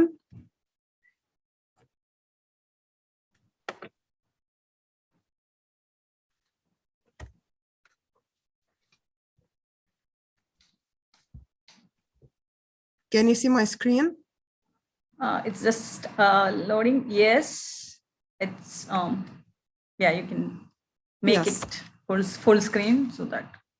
So first of all, I would like to welcome everybody here, and I'll be talking about decoding sustainable media and publishing. My name is Suma Khazmo. I think Aparna just introduced me, so I will skip to the content as well because I have difficulty also talking. So first of all, we should say what is sustainability in general. Sustainability, 1 second here, I will just remove myself. Yes, okay. I think it's clearer this way. Okay. So sustainability is a normative concept that stresses intergenerational equity and is commonly considered to have 3 dimensions: the environmental dimension, the economical dimension, and the social dimension. The concept can be used to guide decisions at all scales, at the global, national, and individual consumer level scale. What I'm going to talk about today is what is sustainability, which I already have. What is sustainability in media and publishing? Sustainability through media outlets coverage policies and the company's adoption of sustainable media and publishing practices and sharing of company's sustainable mission, practice, and outcomes. So the main 3 focuses of the presentation here today are the 3 sides of media and sustainability. So we have, first of all, the first topic, which is related to media and sustainability, is sustainability in media practices. Second is the media's coverage of topics related to environmental and sustainability. And then the businesses promoting their sustainability practices in media outlets. I will start first talking about sustainability in media practices, which is related to the policies that the media outlets have in order to promote freedom of speech and express of thoughts. So sustainability in media practices is the media's capacity to operate effectively and without bias under sound political, legal, and economical conditions. In a sustainable environment, journalists operate without interference or fear of violence, and media organizations enjoy stable legal and business conditions that pay decent salaries, discourage media corruption, and promote sector-wide integrity. Ownership structures in the media sector reflect a diversity of views and citizens' trust that the media represent the full range of society's interests, including the information needs of the minority or the repressed groups. Donor support is sustainable when it creates conditions that persist after the termination of the outside support. Now, tracking the sustainability of media system is difficult because the issue crosses political, economical, and social factors. In countries that lack of robust market economy, advertising-supported news media is difficult to establish or sustain. In some countries, money-losing media houses are supported or captured by businessmen with other commercial interests or politicians with an agenda, other than providing independent news and information. Now, the new digital era and mobile technologies are disrupting the traditional media business model, so people are more able to freely express themselves without fear of any business model or political agendas. Now, regarding the second phase of sustainability in media is the media's coverage of topics related to environmental and sustainability issues. Now, the global public health conversation is back to COVID-19 and climate change. With the coronavirus lockdowns around the world in the past 3 years, we have seen that it's beginning to ease the global public health conversation, and the public are looking to talk about the subjects related to COVID-19 and the climate change. So these are the very hot topics and trendy topics in media since the last 3 years until now.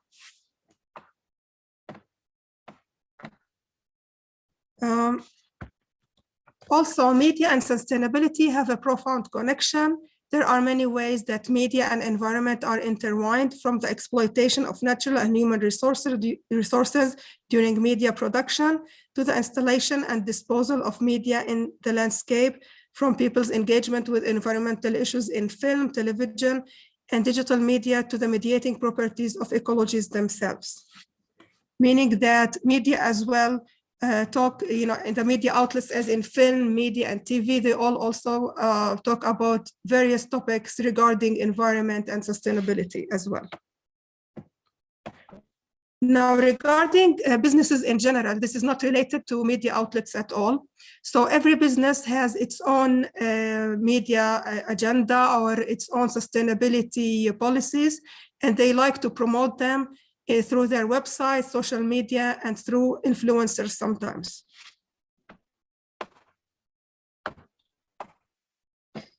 Now, since I am also a chairman of Al Bayadr Political Magazine and Publishing Corporation, we have also sustainability policies that we also like to promote through our outlets as well. And we also, as any other outlets, media outlets in the world, we also talk about various topics related to environment, sustainability, and climate change. Thank you very much. I would have liked to make this presentation longer, but I cannot talk more because of my COVID infection. Thank you very much. Thank you so much, Ms. Suma Khasmo, for joining us in spite of the difficult situation you're in.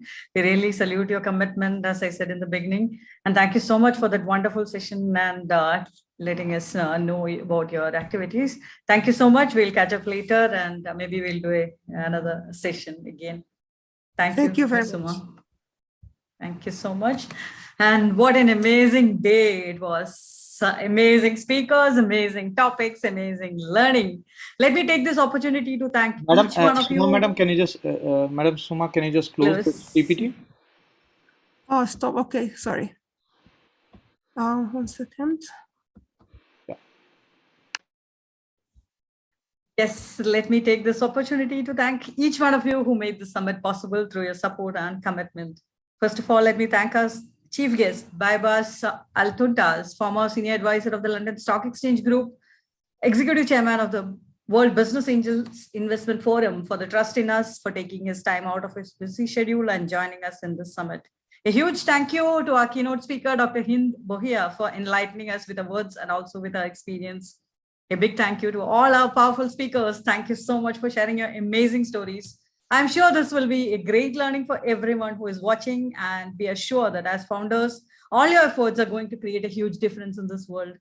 And to our impact investment partner, Tacit Growth Strategies LLC, without you, this event would not have been possible at such a huge scale. You have helped us raise the game through your unconditional support. We are now live on LinkedIn, Facebook, Twitter, YouTube, and all these videos will be available to you on our YouTube channel for you to watch and learn later. Thank you so much, dear viewers, for joining us on Zoom and also on different social media platforms and listening to us. Hope we were able to add value to your lives through this event. Join us tomorrow with another set of powerful speakers with their inspiring stories and learnings. Together, let us change the world. And it's me, Aparna Kumar, signing off for today, and see you all tomorrow on the SDGs Global Founders Council Summit 2022, Day 2. Till then, bye-bye, take care, and